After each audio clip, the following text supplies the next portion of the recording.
What could move a 16,000-ton stone and then abandon it? Why would ancient builders create T-shaped megaliths with no known purpose? From China to Peru, from Malta to Easter Island, massive stone structures stand as silent witnesses to lost knowledge. Some are older than the pyramids. Others survived earthquakes that would destroy modern buildings.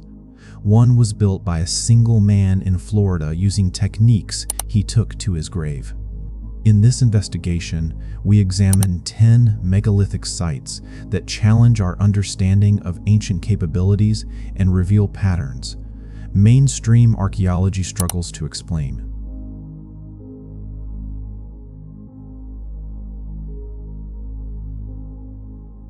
Over 600 years ago, an emperor in China decides he wants to build a monument, but not just any monument.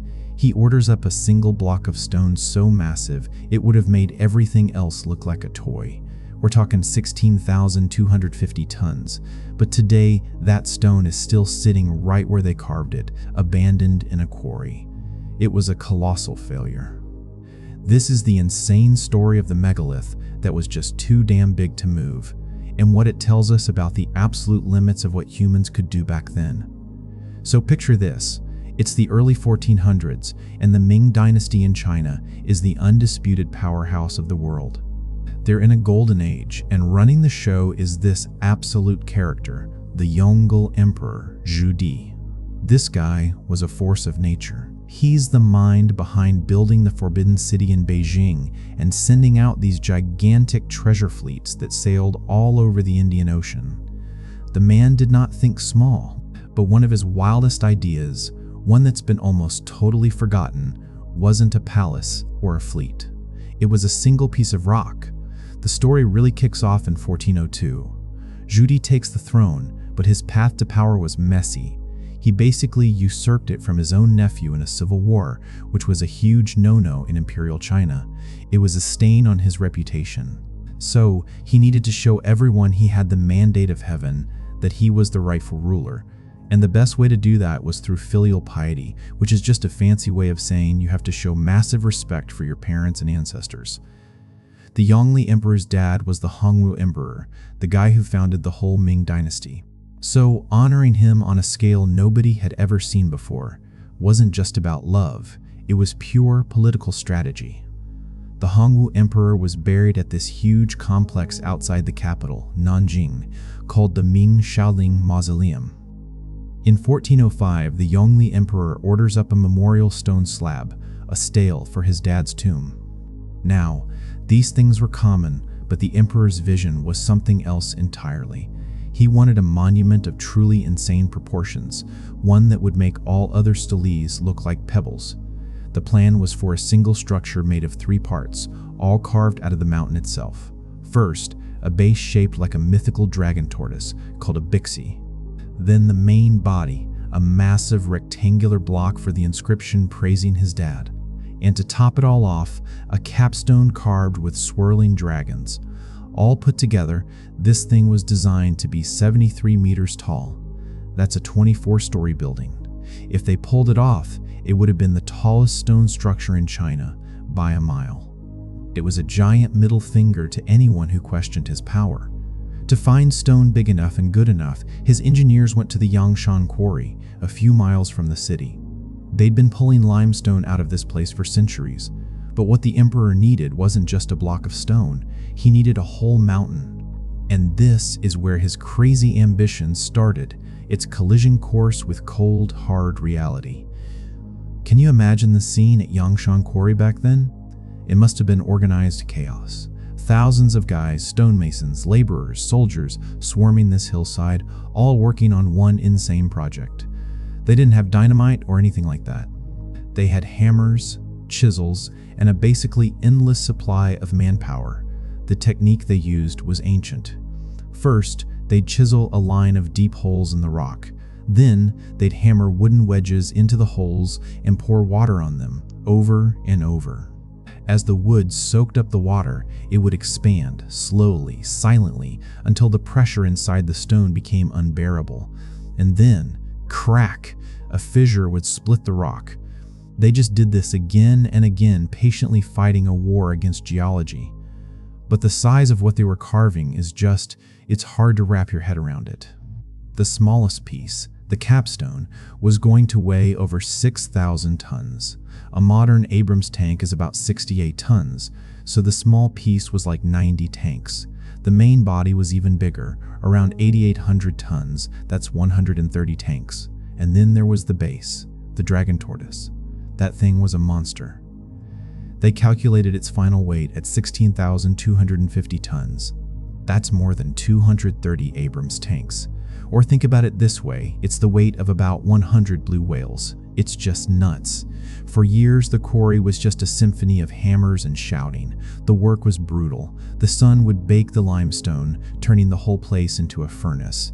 Dust everywhere, filling guys' lungs. One wrong move and you're crushed.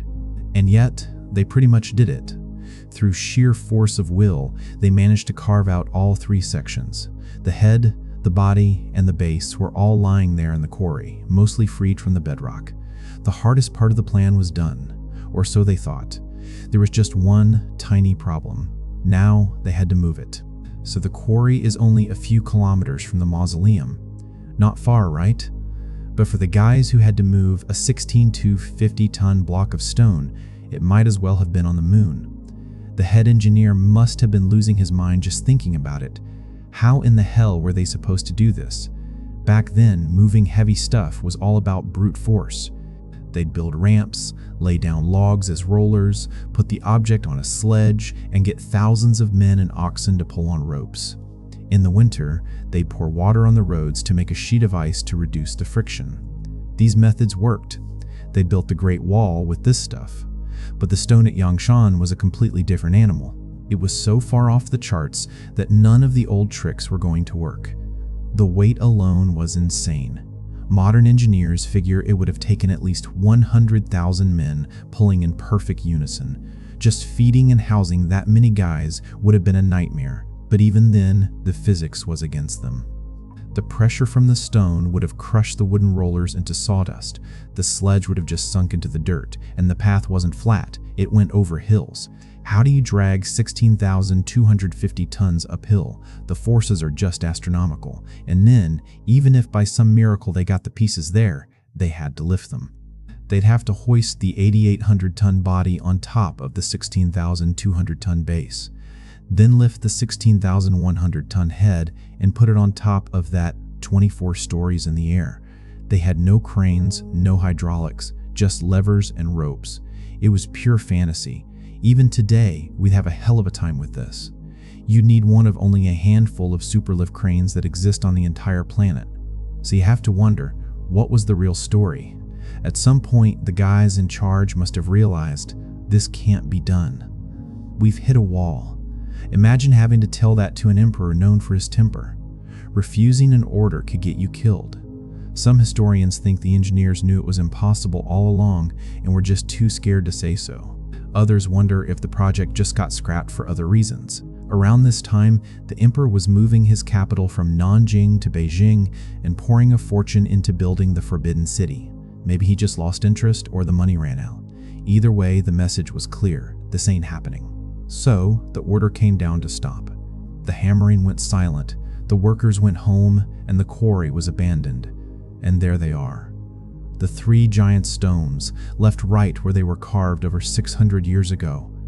The massive base is still fused to the bedrock, and the body and head are lying nearby, almost completely carved out, but never fully separated.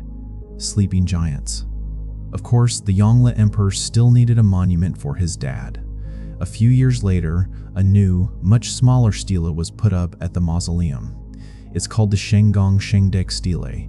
By any normal measure, it's huge, about 9 meters tall, but it's a shadow of the original dream. It's the consolation prize. So what do we make of all this? Is it just a story about a massive failure? Yeah, on one level, it's one of the biggest engineering blunders in history. A huge miscalculation. But if you only see it as a failure, you're missing the point. Those abandoned stones are a monument. Not the one the emperor wanted, but a monument to the insane ambition and power of the Ming dynasty. These are the same people who built the Forbidden City, remember? They weren't idiots. They were just pushing the absolute edge of what was humanly and technologically possible. The Megaliths tell a story about power hitting a hard stop. It's a rare look at the physical boundaries of the pre-industrial world.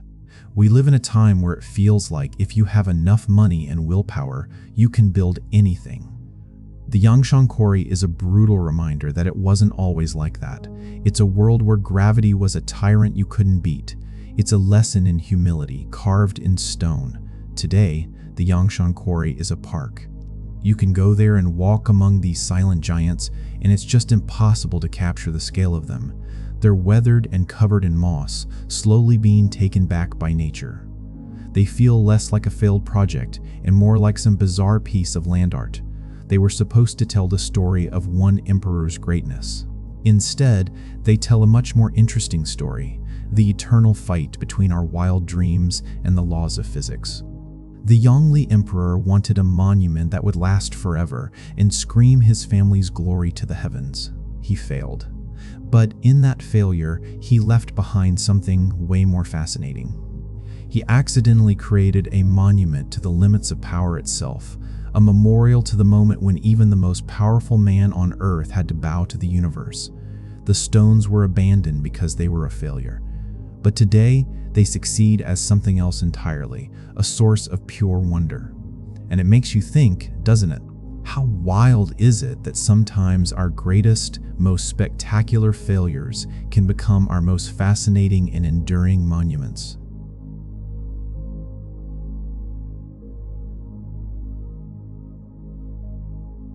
There are places out there that just don't make sense.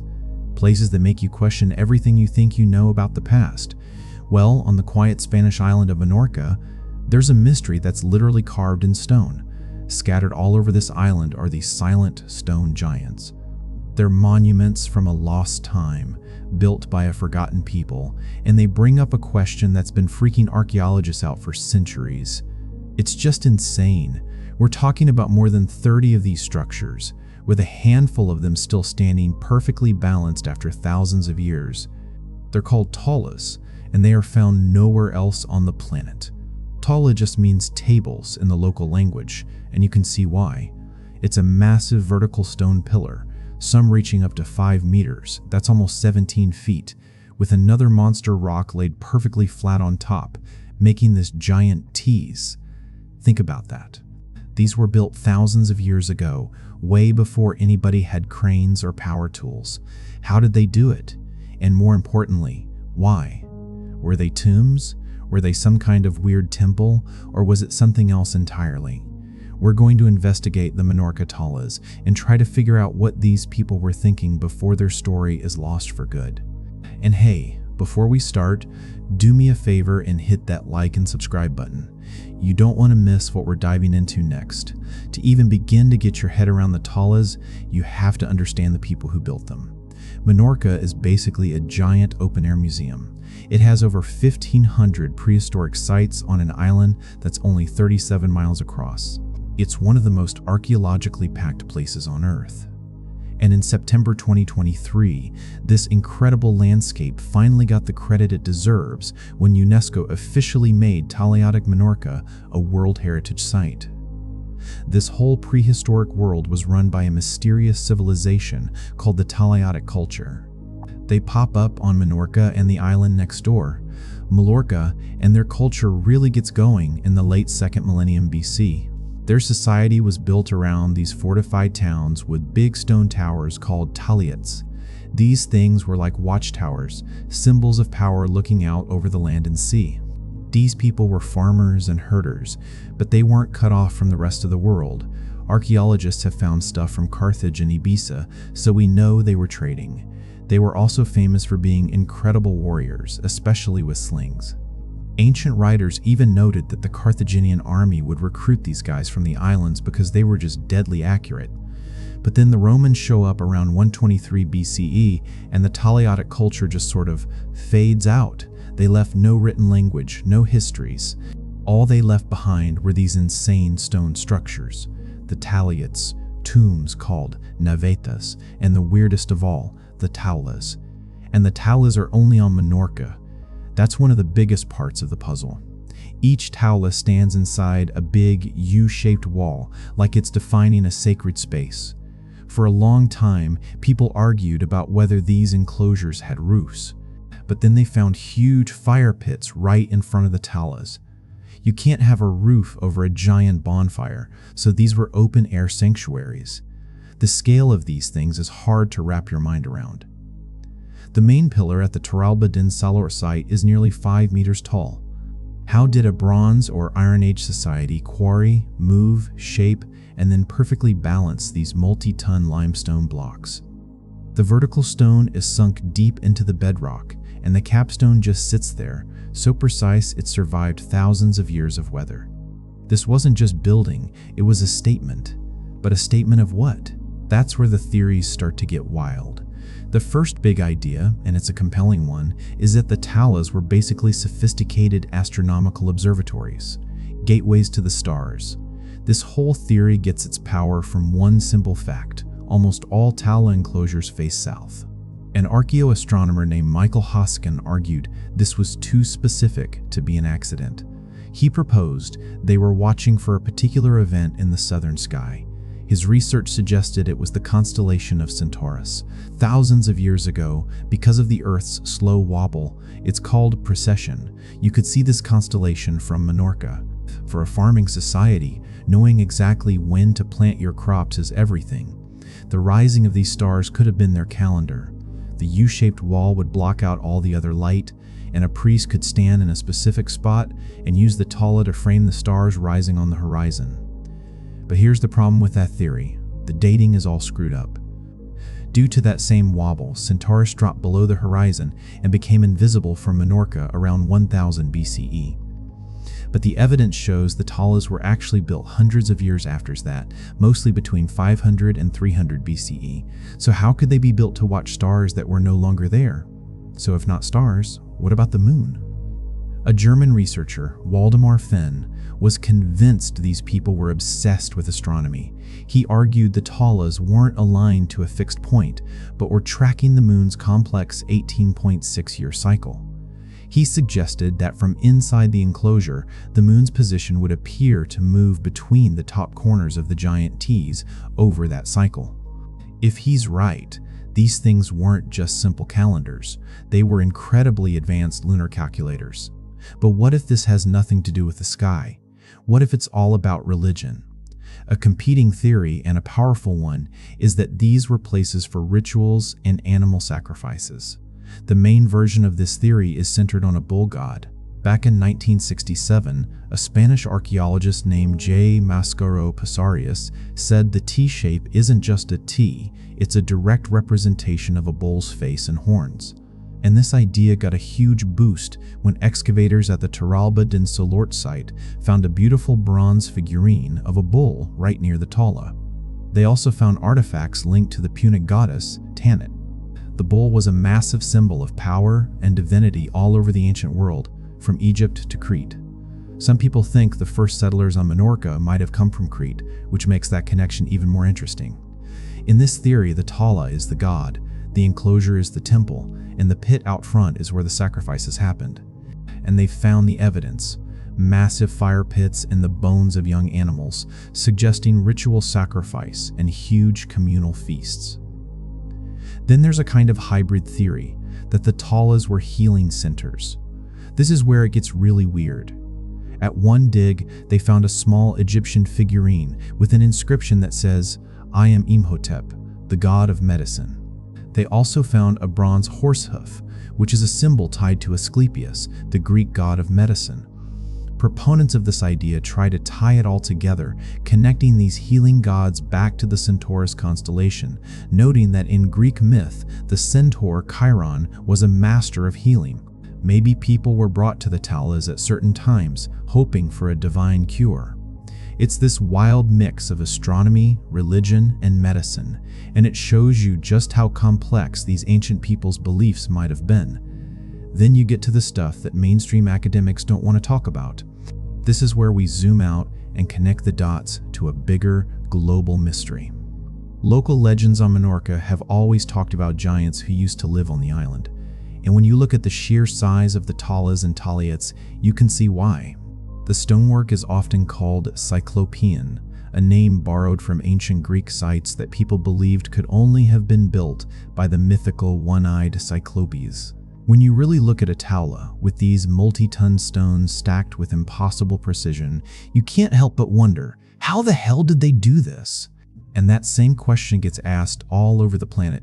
You hear it at Göbekli Tepe in Turkey, where they were putting up massive T-shaped pillars 12,000 years ago. You hear it at Stonehenge, at Saksaywaman in Peru. Could the Taulas of Menorca be a local version of a lost global tradition of building with giant stones? That T-shape is crazy.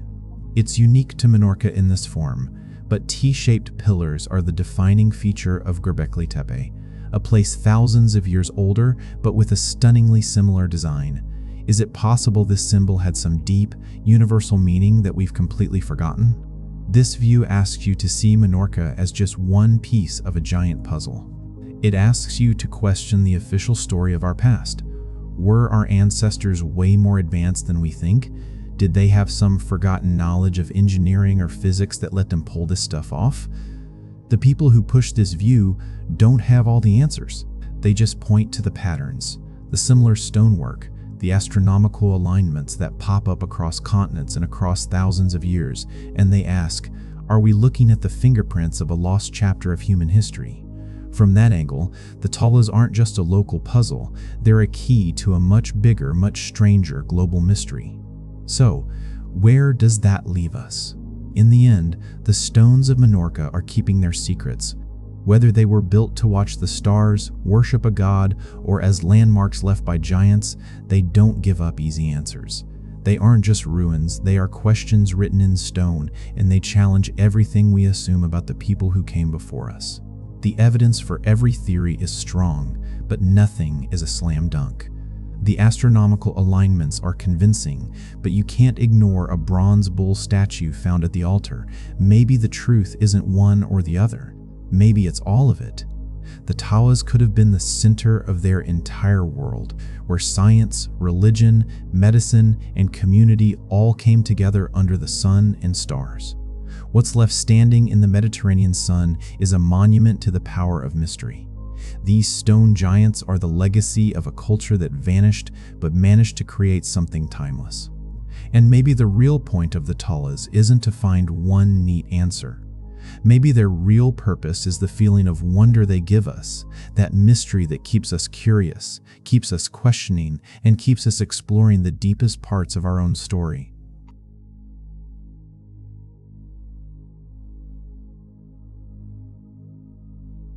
In the long story of human history, there are these huge blank spots, giant question marks that we just can't seem to fill. We're always told that real civilization, the big stuff, monumental architecture, started in places like Egypt or Mesopotamia. But what if that's not the whole story? What if one of the most incredible artistic cultures of the ancient world popped up on this tiny, isolated rock in the middle of the Mediterranean, way before anyone was stacking stones for the pyramids? And what if they left behind clues so bizarre and mysterious that they're still messing with our heads today? We're talking about 5,500 years ago, on the island of Malta. A whole civilization rose and fell, and they left no writing, no stories, just these massive stone temples. And inside, they're covered with these intricate spiral carvings and these strange, huge statues of fat figures. It hints at a people who were obsessed with life, death, and fertility. But who were they, and what secrets are they hiding in plain sight? So you look at Malta on a map, deep in the Mediterranean, it just doesn't seem like the kind of place to launch a major civilization. There are no big rivers, not a ton of natural resources. And yet, this sun-baked island has this insane concentration of prehistoric monuments. More than 20 major temple sites are scattered across the islands. The whole collection is a UNESCO World Heritage Site, and it's a puzzle that has been driving archaeologists crazy for over 100 years. These things were built between roughly 3600 and 2500 BC. Now, think about that for a second. That means the oldest of these temples are among the earliest freestanding stone buildings in the world. They predate the first pyramids in Egypt and the main construction at Stonehenge by centuries, in some cases by a full 1,000 years. This just completely rewires the official timeline of human achievement we're all taught. These aren't just primitive huts. They're complex buildings with multiple rooms, massive facades, and paved courtyards. Local legends couldn't explain them, so they just figured a race of giants built them. And honestly, you can see why. We're still debating who they were, but what they built is undeniable, proof of an organized, smart, and deeply spiritual society. And in this incredible lineup of ancient sites, one really stands out for its pure artistic firepower: the Tarxien temples. It was found back in 1913, not by some grand expedition, but because local farmers kept hitting massive stones while plowing. They reported it, and the director of the museum, a guy named Themistocles Zamet, started digging. What he found was the absolute peak of this temple building culture. This is where these silent Neolithic artists left their most powerful messages about what they believed. Stepping into Tarxien is like stepping into a world that shouldn't exist, a world that challenges our neat, tidy ideas about history. The Tarxien site isn't just one temple, it's a complex of 4 interconnected structures, built and tweaked over almost 1,000 years. As you walk through it, you're literally walking through layers of time. The oldest temple is pretty simple, but the central temple, the last one built, has this wild 6-apse layout that you don't see anywhere else. And the way they built these things is an engineering mystery. Get this, they did it all without metal tools. Metal hadn't been invented yet. Their entire toolkit was basically stone hammers and sharp pieces of flint and obsidian they had to import. And with that, they quarried, shaped, and put up these massive limestone blocks with incredible precision. These guys had a serious working knowledge of geology. They used tough, hard, coralline limestone for the outer walls that had to stand up to the weather, and a softer Globigerina limestone for the inside where they did all the carving. And how did they move these giant, multi-ton blocks? The best guess is they used a system of stone spheres, basically prehistoric ball bearings. They found piles of these stone balls right at the site, left behind after they'd served their purpose. It's genius. The walls themselves are brilliantly designed, made of 2 layers with the gap in between packed with rubble and dirt for stability. The doorways are classic megalithic design, 2 huge uprights with a massive stone slab on top. But maybe the most impressive part is that these temples probably weren't open to the sky. Evidence suggests they had corbelled roofs where they stacked stones, each layer jutting in just a little bit to create these huge, self-supporting stone domes. You can just imagine how awe-inspiring it would have been to stand inside one of those enclosed, sacred spaces. The layout also tells you this wasn't an open house. There are physical barriers and blocked-off passages, which suggests access was tightly controlled. Not just anyone could wander into the deepest, most holy rooms. This points to a real social hierarchy: priests, or some kind of special initiates, who led the rituals in secret spaces, hidden from everyone else. These weren't just buildings, they were machines for creating an experience of mystery, power, and the divine. The architecture is mind-blowing, but it's the art at Tarxien that really makes it special. The walls of the South Temple are covered in some of the most beautiful and complex spiral carvings from the entire prehistoric world. These mesmerizing patterns just flow across the stone. They're not just random scribbles, they're carved with a confidence that tells you this was a deeply established artistic and symbolic language. But what did it all mean? That's the million-dollar question. The spiral is one of the oldest symbols in human history. You see it everywhere. The most popular theory is that it represents eternity, the cycle of life, death, and rebirth. For a community of farmers tied to the seasons, that makes a lot of sense. Some researchers think it was just inspired by nature, like the shape of a seashell or a curling fern. Others see something more cosmic, tying the spirals to the movements of the sun and stars, kind of like the art you see at Newgrange in Ireland. Some have even floated the idea that these patterns could be calendars, helping them track time. Then there's another wild theory. What if the patterns weren't just for decoration? What if these repetitive, hypnotic swirls were functional, used to induce a trance-like state during rituals, a portal to the spirit world for a shaman? In one spot, a stone block carved with two spirals seems deliberately placed to block the entrance to the holiest part of the temple. Some people think these are like a pair of stylized, watchful eyes guarding the inner sanctum. Whatever the true meaning was, the sheer amount of sophisticated spiral art at Tarxien proves this was a culture with a highly developed abstract mind. They weren't just drawing what they saw, they were mapping their understanding of the cosmos onto the very stones of their temples. Standing guard inside the South Temple is maybe the most famous and argued over thing ever found in Malta, the bottom half of a giant statue. Just from the legs and pleated skirt, archaeologists figure the original would have stood almost 3 meters tall. This is the so-called Fat Lady of Tarxien, a name given to a whole series of these Kirby statues found all over Malta's temple sites. Traditionally, everyone figured these were statues of a mother goddess or a fertility goddess. For a society that depended on the fertility of the land and their people to survive, it seems logical that their main god would be all about abundance. In that world, being obese wasn't a bad thing.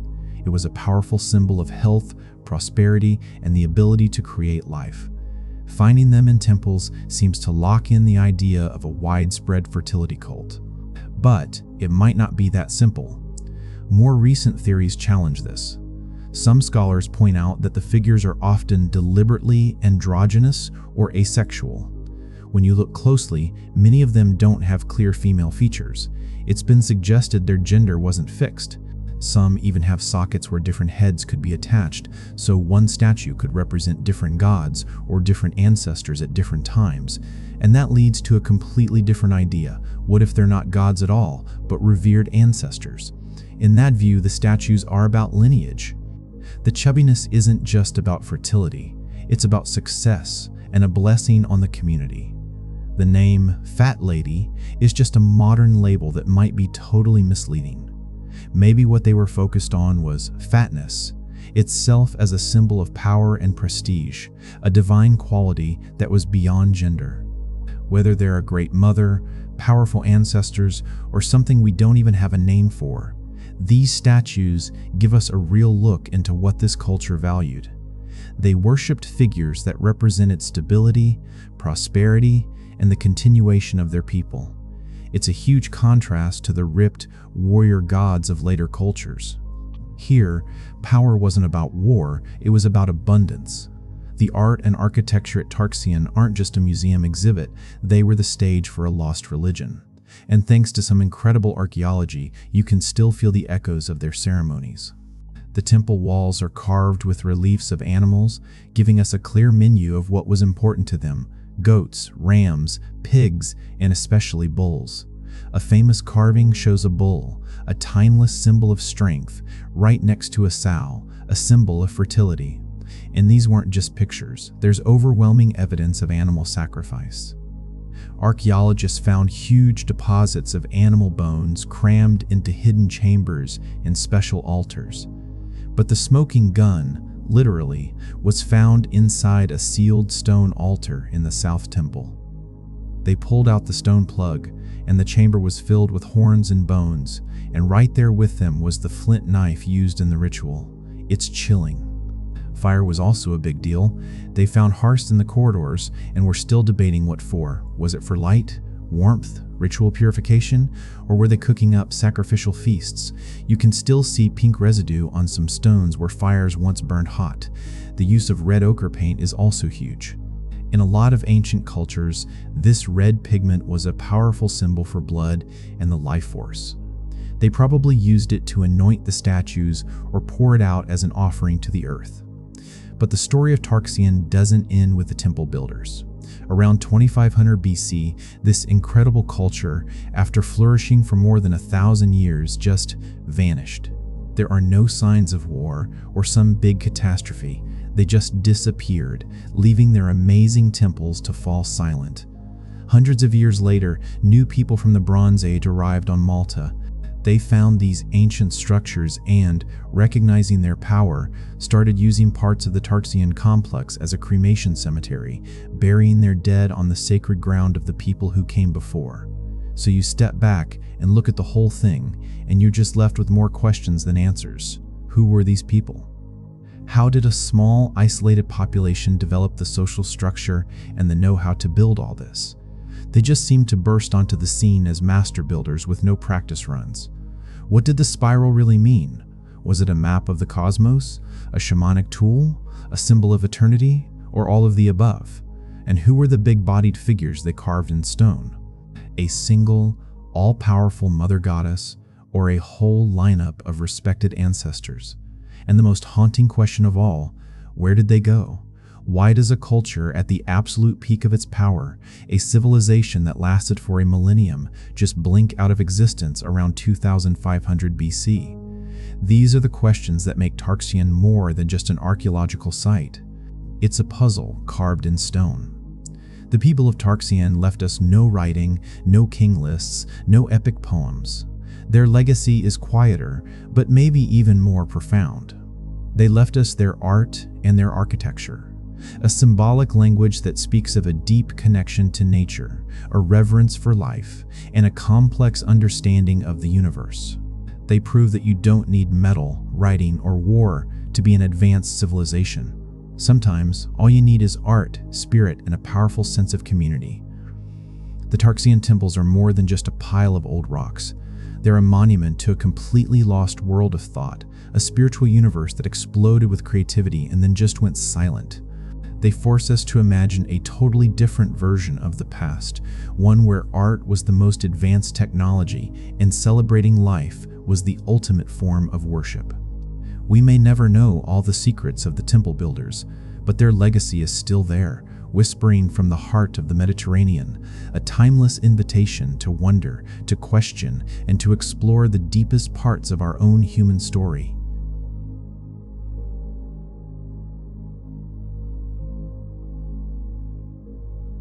Gunung, Padang, Indonesia, the pyramid older than Göbekli Tepe?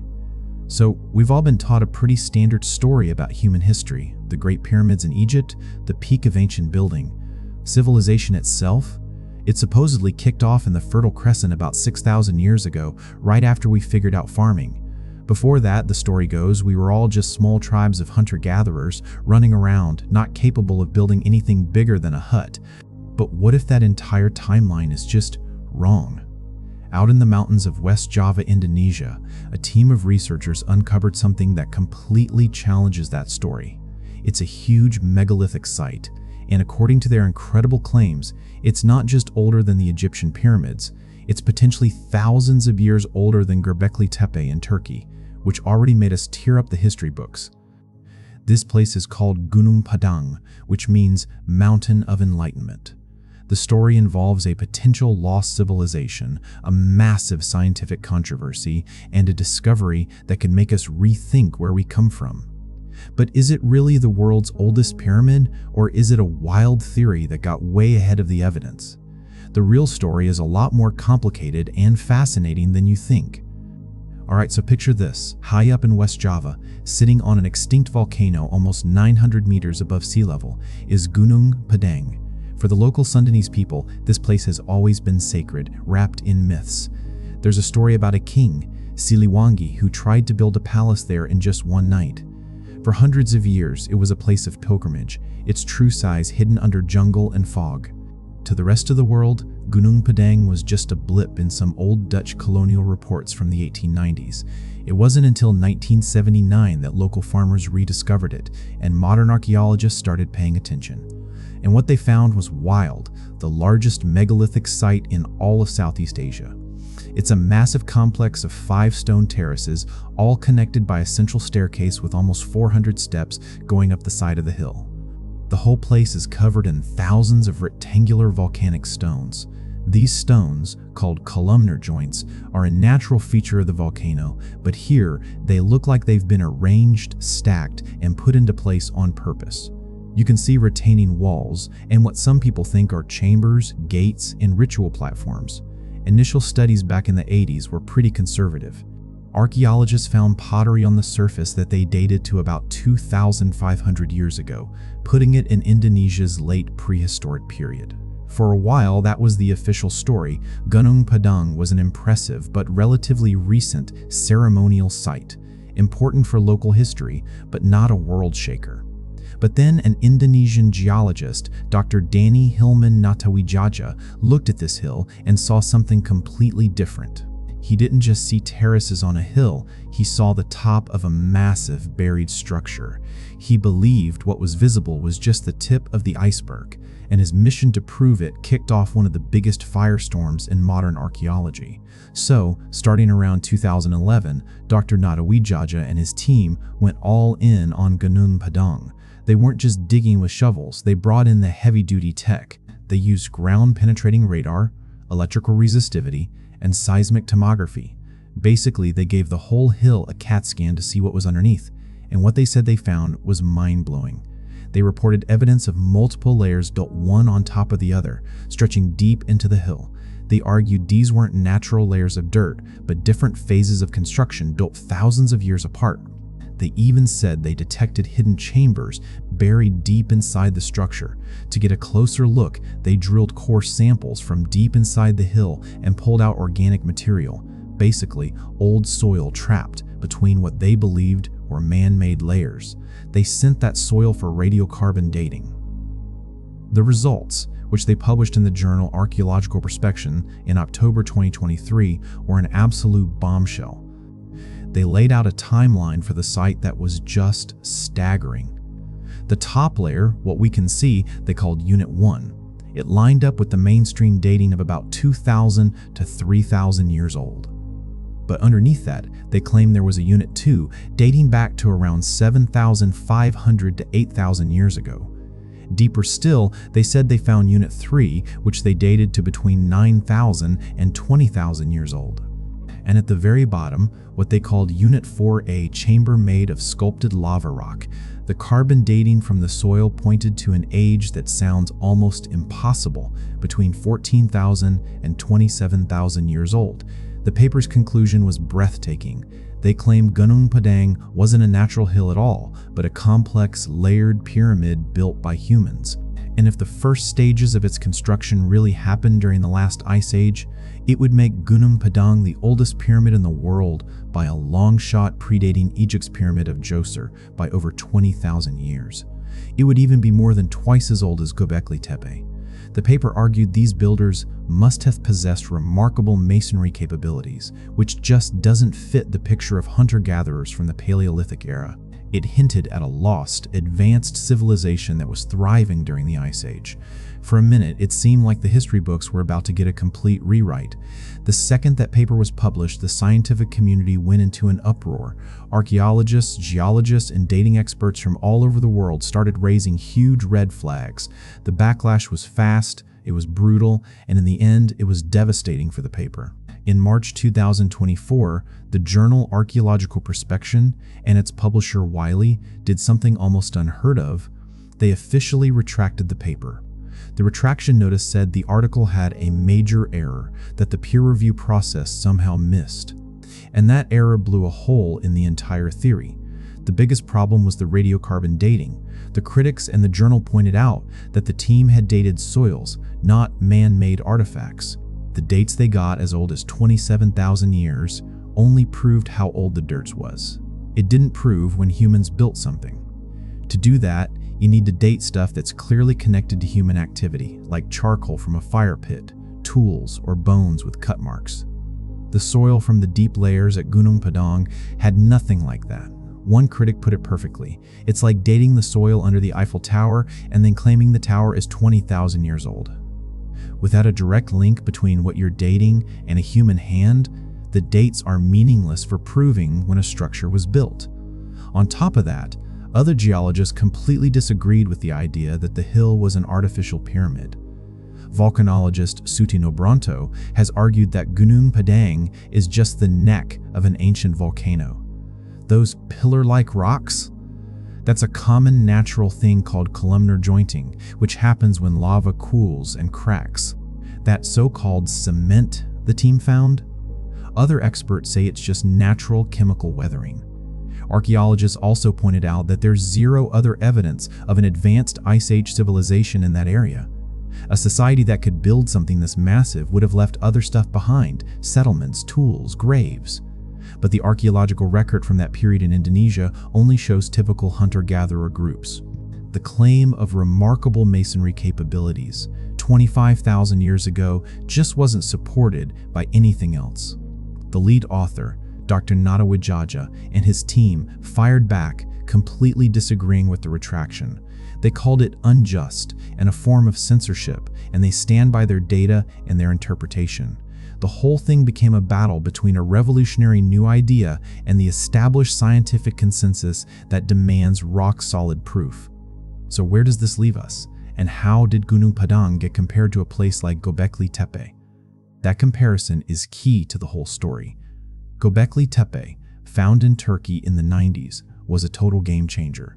It's about 11,500 years old and was built by hunter-gatherers, proving that primitive people were way more organized and capable than we ever thought. It single-handedly pushed back the timeline for when humans started building massive structures. The researchers behind the Gunung Padang pyramid theory suggested they were just taking the next step. The idea was, if Göbekli Tepe pushed back the dawn of civilization, maybe Gunung Padang was the proof we needed to push it even further, deep into the Ice Age. This idea plays into a really powerful narrative, the possibility of a lost, advanced civilization from a forgotten age. But here's where we have to separate the hype from the facts. As of today, the scientific consensus is that Göbekli Tepe is the oldest known megalithic site, backed by decades of careful digging and clear evidence. The crazy age claims for Gunung Padang, on the other hand, have been rejected by the wider scientific community because the methods were fundamentally flawed. Most experts believe what's under the surface is just a natural volcanic formation. But the story isn't quite over. All this controversy has brought a ton of new attention to the site.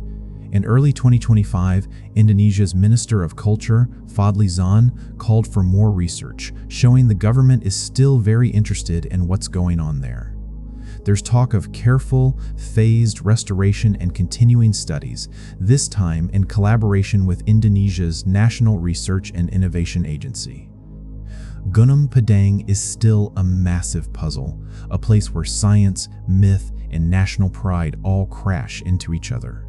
On one hand, you have the parts we can see, the megalithic terraces, which are absolutely incredible and likely about 2,000 to 3,000 years old. That alone makes it a testament to Indonesia's ancient history. On the other hand, you have this wild, tantalizing claim of a much older pyramid, a claim that sparked a global debate before it was retracted by the scientific journal that published it. So is Gunung Padang a natural volcano with some cool ancient terraces on top? Or is it a buried pyramid from a lost civilization? Right now, the overwhelming scientific consensus says it's a natural hill. But science is always a work in progress.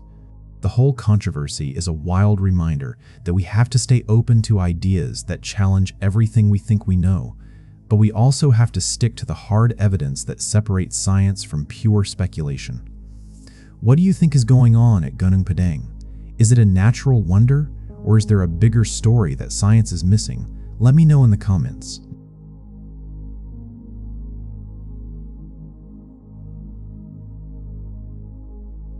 Avebury Stone Circle, England, larger than Stonehenge, but forgotten. So for centuries, there's been one name that completely dominates the story of ancient Britain, Stonehenge. You know the image, right?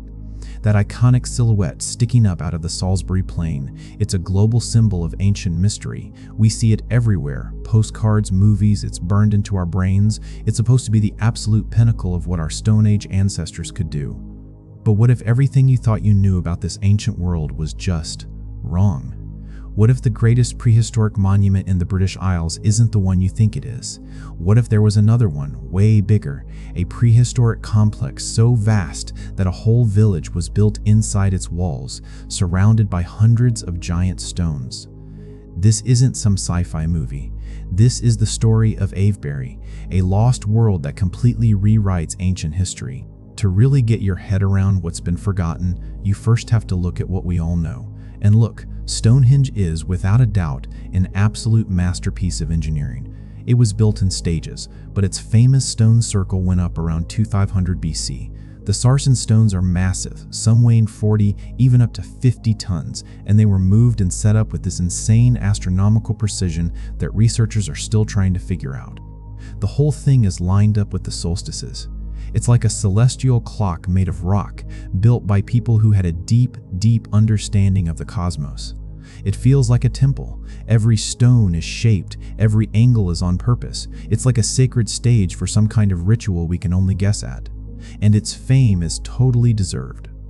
Over 1 million people go to see it every year, all trying to get a little connection to that deep, mysterious past. You have to walk on a special path, kept at a distance from the stones, which just adds to this whole untouchable, mystical vibe.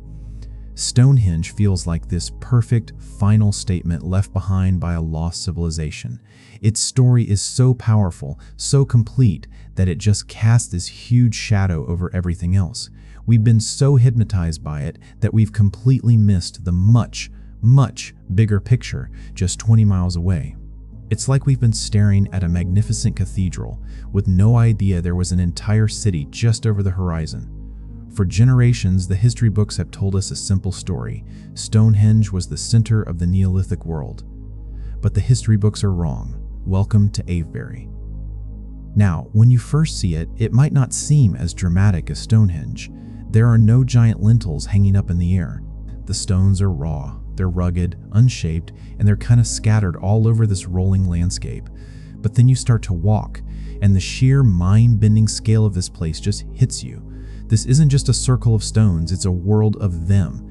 The outer circle at Avebury is the largest megalithic stone circle on the planet. It's over 331 meters across. To give you some perspective, you could take the entire Stonehenge monument, the ditch, the bank, all of it, and fit it inside Avebury's central ring, something like 16 times over. It's not even close. The earthwork around it, this massive bank and ditch, is nearly a mile around. When it was new, that ditch was 30 feet deep and the bank was just as high, making this gleaming 60-foot wall of white chalk you could have seen for miles. And then there are the stones. Originally, there were almost 100 sarsens in just the outer ring, some weighing well over 40 tons. One dig found a single buried stone that they think weighed over 100 tons, making it one of the heaviest megaliths in Britain. And they weren't just in one circle. Inside that massive outer ring, there were 2 more separate stone circles. One of them had something called a cove, 3 enormous stones facing inward, and the other had a huge 20-foot tall obelisk that some guy drew in the 18th century before it got destroyed. Here's the wild part. Unlike Stonehenge, which is all isolated and roped off, Avebury feels alive. You can walk right up to the stones, you can touch the lichen-covered sarsen, and just feel the weight of time. Sheep are just grazing between them. A road literally runs right through the middle of it, and there's a village with a pub nestled inside the southern half of the circle. This isn't a museum piece, it's a place where thousands of years of history are just part of daily life. The scale is so huge that for centuries, people lived and died here without even really knowing they were inside one of the wonders of the ancient world. The fact that there's a village inside isn't some modern screw-up, it's a clue to what this place might have been for. While Stonehenge feels exclusive, like it was only for high priests or some elite group, Avebury feels communal. Its massive, open design could have held thousands of people. Archaeologists think it was built for huge community gatherings, festivals, and rituals that involved everybody, not just a chosen few. The stones themselves seem to back this up. Stonehenge's stones are uniform, they're precise. Avebury's were picked for their natural shapes. An antiquarian, this guy William Stukeley, who studied the site back in the 1700s, he had this theory that the stones were deliberately chosen to be one of 2 shapes: tall, slender stones that he thought were male, and wider, diamond-shaped ones he saw as female. This idea of duality suggests they were focused on life, fertility, and community, not just staring at the stars. Avebury wasn't a quick job. It grew and it changed over centuries, from about 2850 BC to 2200 BC.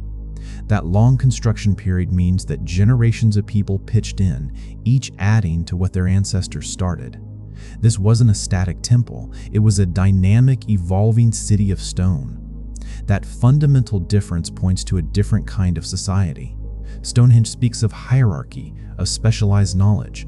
Avebury speaks of a collective effort of social inclusion. It wasn't a place you just visited for a ceremony, it was a place you lived with. It was the heart of a community, a prehistoric metropolis that stretched its influence for miles. But to really understand Avebury, you have to zoom out. The stone circles aren't just sitting there by themselves. They're the crazy centerpiece of a much bigger sacred landscape, a whole network of sites that covers miles of the countryside. This is where the story gets even bigger. Leading out of the henge is the West Kennet Avenue, a ceremonial road marked by pairs of standing stones that once ran for 1.5 miles, connecting Avebury to another important site called the Sanctuary. Just imagine a huge procession moving between these giant stones, from the buzzing heart of the stone city to a more private, sacred spot. And sitting on a ridge, looking out over this whole landscape, is a monument that's way older than Avebury or Stonehenge. This is the West Kennet Long Barrow. Built around 3650 BC, more than 600 years before the first work even started at Stonehenge, this is one of the biggest and most incredible Neolithic tombs in Britain. It's a house for the dead, a cathedral for the ancestors. Walking up to it is a humbling experience. Giant sarsen stones guard the entrance. You have to stoop down to get through the passage, and suddenly you step out of the modern world and into a space that's been sacred for over 5,500 years. Inside, there are 5 stone chambers.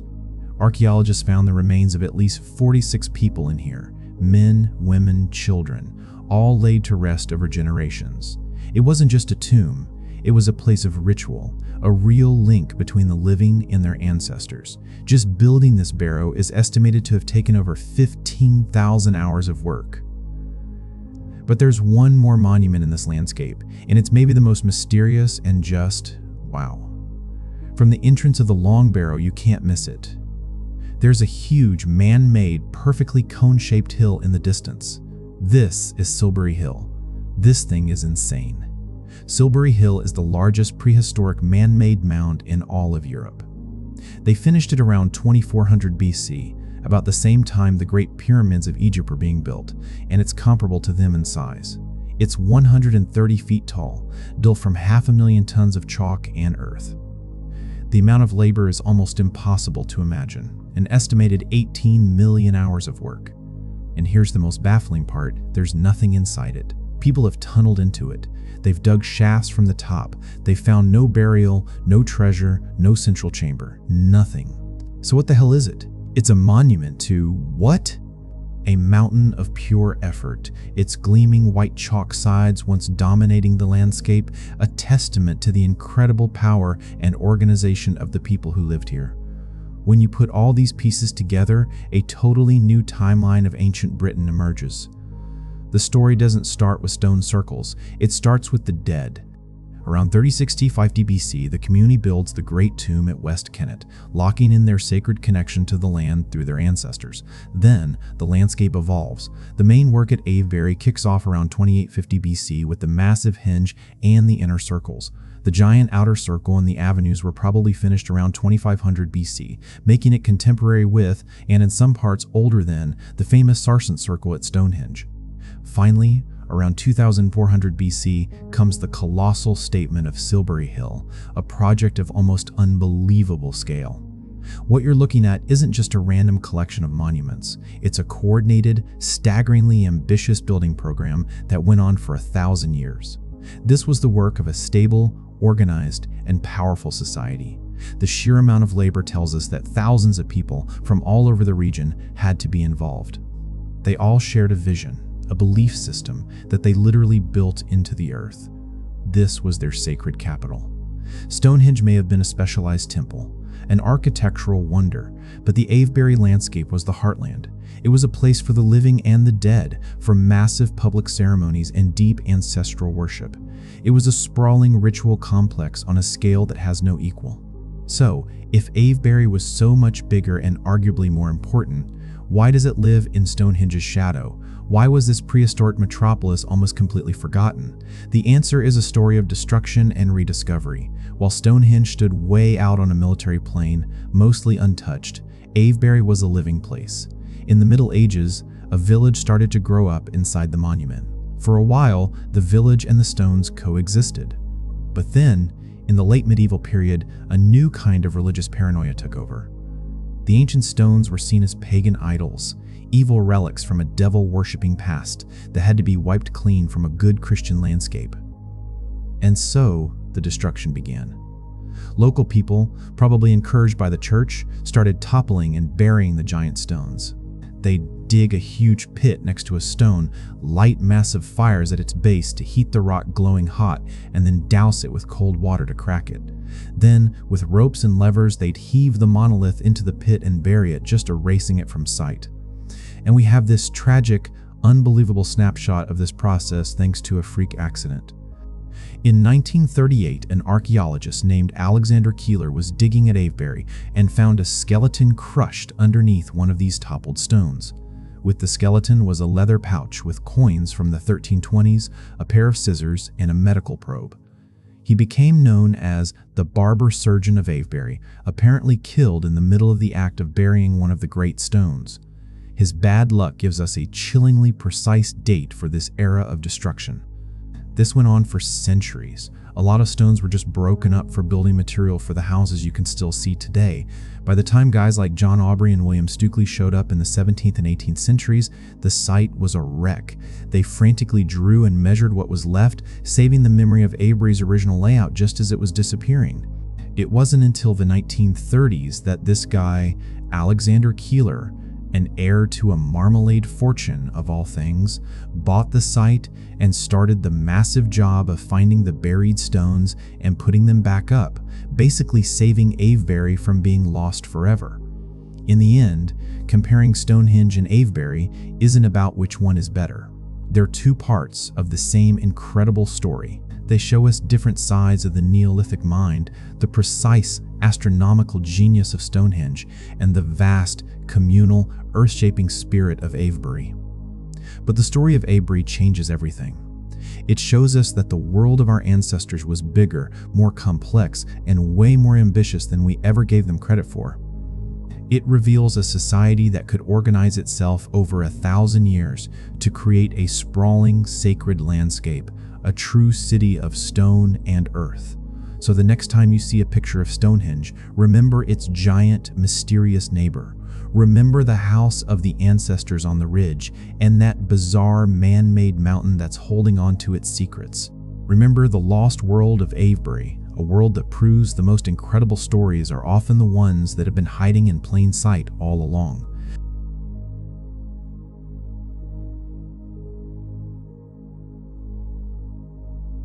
Khafre's Valley Temple, the mystery of the 200-ton granite blocks. There are these structures all over the world that they defy logic. They shouldn't be there. But nothing hits you like the Giza Plateau in Egypt. It's just, the past is right there in your face. For thousands of years, the Great Pyramids have been these cosmic landmarks, completely dominating the horizon. Right next to them, you have the Great Sphinx, just silently staring out, guarding who knows what. But here's the thing. In the shadow of these icons, there's another structure, one that's arguably one of the most baffling and insane things ever built. It's Khafre's Valley Temple. At first glance, it looks almost modern, like some kind of brutalist concrete box. But when you get inside, you're walking through a question that has stumped engineers for centuries. The walls are made of granite blocks, and while many are smaller, some are estimated to weigh up to 100, maybe even 200 tons. And they didn't get them from down the street. These stones were quarried and shipped over 500 miles from Aswan. Think about that. That would be a monster project for us today with all our technology. The official story is that they did all of this with simple copper tools, wooden sleds, and pure manpower. But is that the whole picture? How does a civilization, supposedly using just chisels that are too soft for granite and stone pounders, cut, lift, and assemble these giants with such insane precision that you can't even fit a human hair between the joints? Are we missing something? Are we looking at the echoes of a lost technology we've completely forgotten? To really get the mystery here, you gotta know where to look. It's tucked away near the Sphinx, overshadowed by the giant pyramids, and a lot of people don't give it a second thought. For centuries, it was completely buried under sand, which is why it's one of the best preserved temples from the Old Kingdom. When it was finally dug out in the 1800s by a French archaeologist named Auguste Mariette, the world got a look at a building that was basically frozen in time. Officially, they say the temple was built for the pharaoh Khafre around 2570 BCE. It was a spiritual place, a gateway for the pharaoh's last trip. His body would arrive by boat from the Nile, and inside these walls, they performed sacred rituals like the opening of the mouth ceremony, which they believe let the soul get back into the body for the afterlife. Then they take him up to his pyramid. The design is all about raw, minimalist power. There's a T-shaped hall with these massive square pillars of solid red granite, and their surfaces are polished like a mirror. The floor was paved with gleaming white alabaster. But here's where it gets weird. Unlike later Egyptian temples that are covered in stories and art, these walls are almost completely bare. No intricate hieroglyphs, no paintings of big battles. The story of this temple isn't in words, it's in the stone itself. The core of it is built from huge limestone blocks that were quarried right there on the plateau, and these blocks are massive in their own right. But the real mindbender, the thing that makes this an engineering puzzle, is what's on the outside of that limestone core. The whole place was cased in these enormous, perfectly fitted slabs of red and pink granite. And that granite came from Aswan, more than 500 miles south. This is where the story goes from history to just a profound mystery. So the puzzle of the Valley Temple really comes down to three things that just sound impossible: the weight, the distance, and the precision. You put them all together, and you have something that completely challenges what we think we know about the ancient world. First, let's just talk about the weight. The blocks in the pyramids average about 2.5 tons each, a huge lift, but manageable. The blocks in the Valley Temple are a whole other species. The limestone core blocks are gigantic, with some estimates putting them at over 100 tons each. But the granite casing stones are the true titans. While a lot of them are smaller, some of the biggest are estimated by researchers to weigh between 100 and 200 tons. To give you some perspective, a 200-ton block is the same weight as a modern diesel locomotive. It's like 30 adult elephants. Even today, with all our massive mobile cranes and heavy-duty trucks, moving a single 200-ton object is a huge deal. It takes serious planning and specialized gear. The builders of this temple did it over and over again. Second, the distance is just staggering. These granite monsters were cut out of the bedrock at Aswan, which is over 500 miles away by river. Just try to imagine the job. First, you have to somehow cut a 200-ton block free from the earth in one piece. Then you have to get it from the quarry to the Nile, then load it onto a boat that can carry that weight without snapping in half, then sail it for 500 miles, unload it, and finally drag it into its exact spot in the temple. Every single step in that chain is more daunting than the last. Finally, and this might be the most mind-bending part of all, is the precision. They didn't just stack these things like rough boulders. The granite blocks are fitted together with a level of accuracy that is just breathtaking. There's no mortar. The stones are fused together so tightly you can't slip a piece of paper, let alone a razor blade, between them. And this is true for flat surfaces and for complex, multi-angled corners. They fit together like some kind of colossal 3D jigsaw puzzle. This isn't just construction, it's megalithic art. And it makes you ask, how the hell did they do that? When you ask how they built the Valley Temple, the mainstream Egyptology explanation comes down to three things: ingenuity, a ton of manpower, and a lot of time. And you have to say, the organizational skills of the ancient Egyptians were absolutely extraordinary. The official story goes something like this. They quarried the granite in Aswan by pounding it with dolerite balls, a rock that's harder than granite, to carve out trenches. They might have also used fire and water to heat and crack the rock, or hammered wet wooden wedges into cracks to split the stone. Once the blocks were free, they were probably moved on wooden sledges pulled by hundreds or thousands of guys, maybe wetting the sand in front to make it easier. At the river, they'd load them onto enormous barges. The yearly Nile flood was key, because the high water would let the barges get closer to the construction sites. Recent discoveries even show there was a whole harbor system right at the Giza Plateau. Once they got to Giza, the blocks were hauled up huge earthen ramps into position, where they were finished and muscled into place with levers and sheer force. Simple machines, massive labor, brilliant logistics. On the surface, it sounds plausible. It shows a lot of respect for the builders.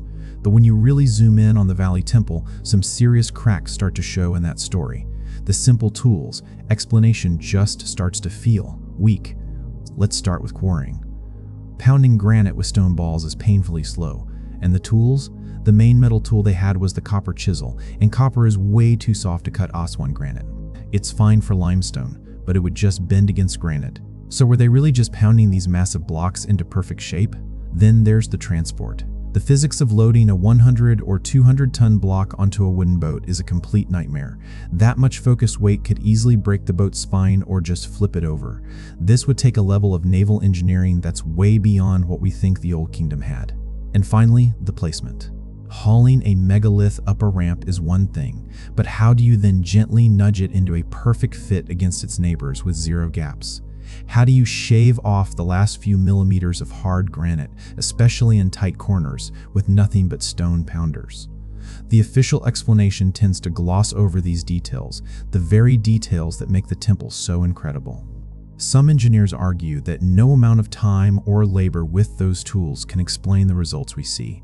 The problem isn't just what they did, it's how. What piece are we missing? When the conventional story feels like it's missing something, the only place left to look is the evidence itself, the stones. And if you look at the Valley Temple like an investigator, you find details that just make the mystery even deeper. Let's talk about tool marks. This is a huge point of debate. Mainstream archaeologists say the surfaces were finished by pounding and grinding with stone tools. But some researchers, like the engineer Christopher Dunn, have spent their careers looking at these granite surfaces, and they claim the evidence tells a different story. They point to things like perfectly flat planes over huge surfaces and sharp, precise internal corners that seem almost impossible to make with a pounding tool. They think the marks look more like they were made by some kind of large saw or advanced cutting machine. Now, that idea is extremely controversial, and mainstream Egyptology doesn't accept it, but it makes you wonder about the tools they really had. Then there's the building style itself. They didn't always use simple rectangular blocks.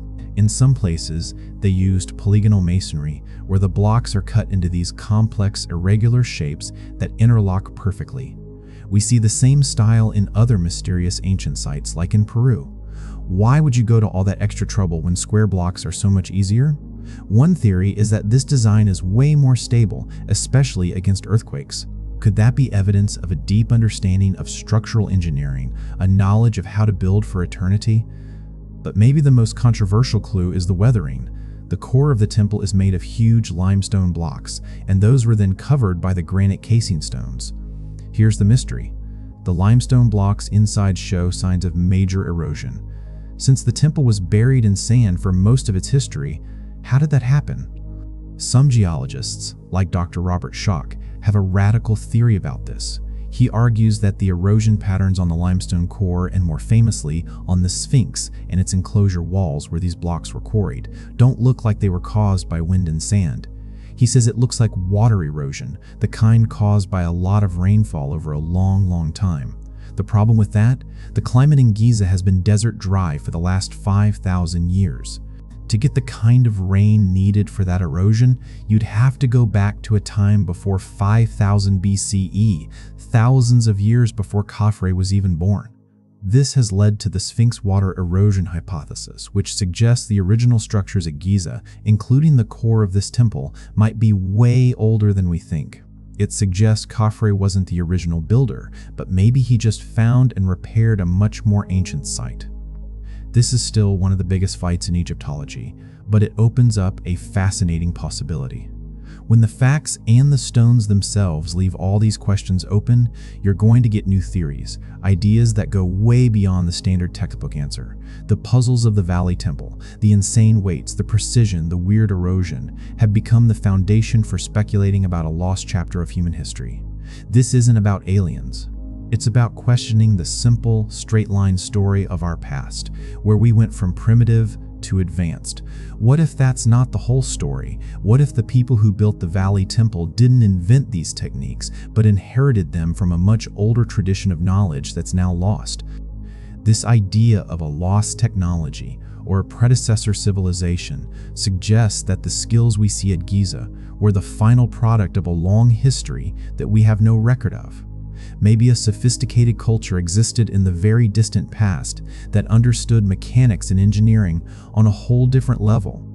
Maybe that culture was wiped out by a cataclysm and they left behind only these silent stone monuments.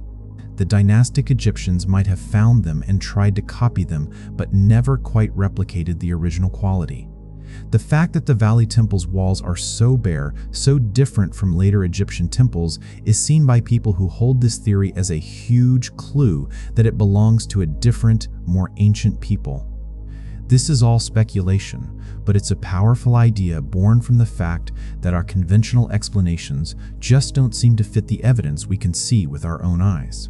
Khafre's Valley Temple is still standing today, and it's a monument to a massive engineering mystery. We're looking at a structure built on an almost impossible scale, with the precision of a jeweler. We have gigantic granite blocks, brought over vast distances and put together in a seamless, mortarless hug that has lasted for thousands of years. We have the official story, a tale of incredible human will, brilliant logistics, and simple tools pushed to their absolute breaking point. It's an amazing narrative of human achievement, but it leaves you with nagging questions. It asks us to believe they did all this without the wheel for transport, without iron tools for cutting, and with only the most basic grasp of mechanics. And then you have the clues in the stone itself, the potential tool marks from advanced machines, the sophisticated earthquake-resistant construction, and the controversial erosion that could mean this place is thousands of years older than we think. So what's the real story of the Valley Temple? Is it the ultimate achievement of Old Kingdom builders pushing simple tech to its absolute limit? Or is it something else?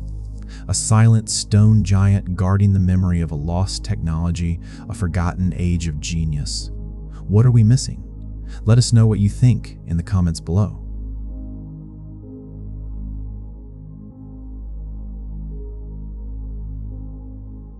High up in the Peruvian Andes, looking over the old city of Cusco, there's a structure that is just mind-blowing.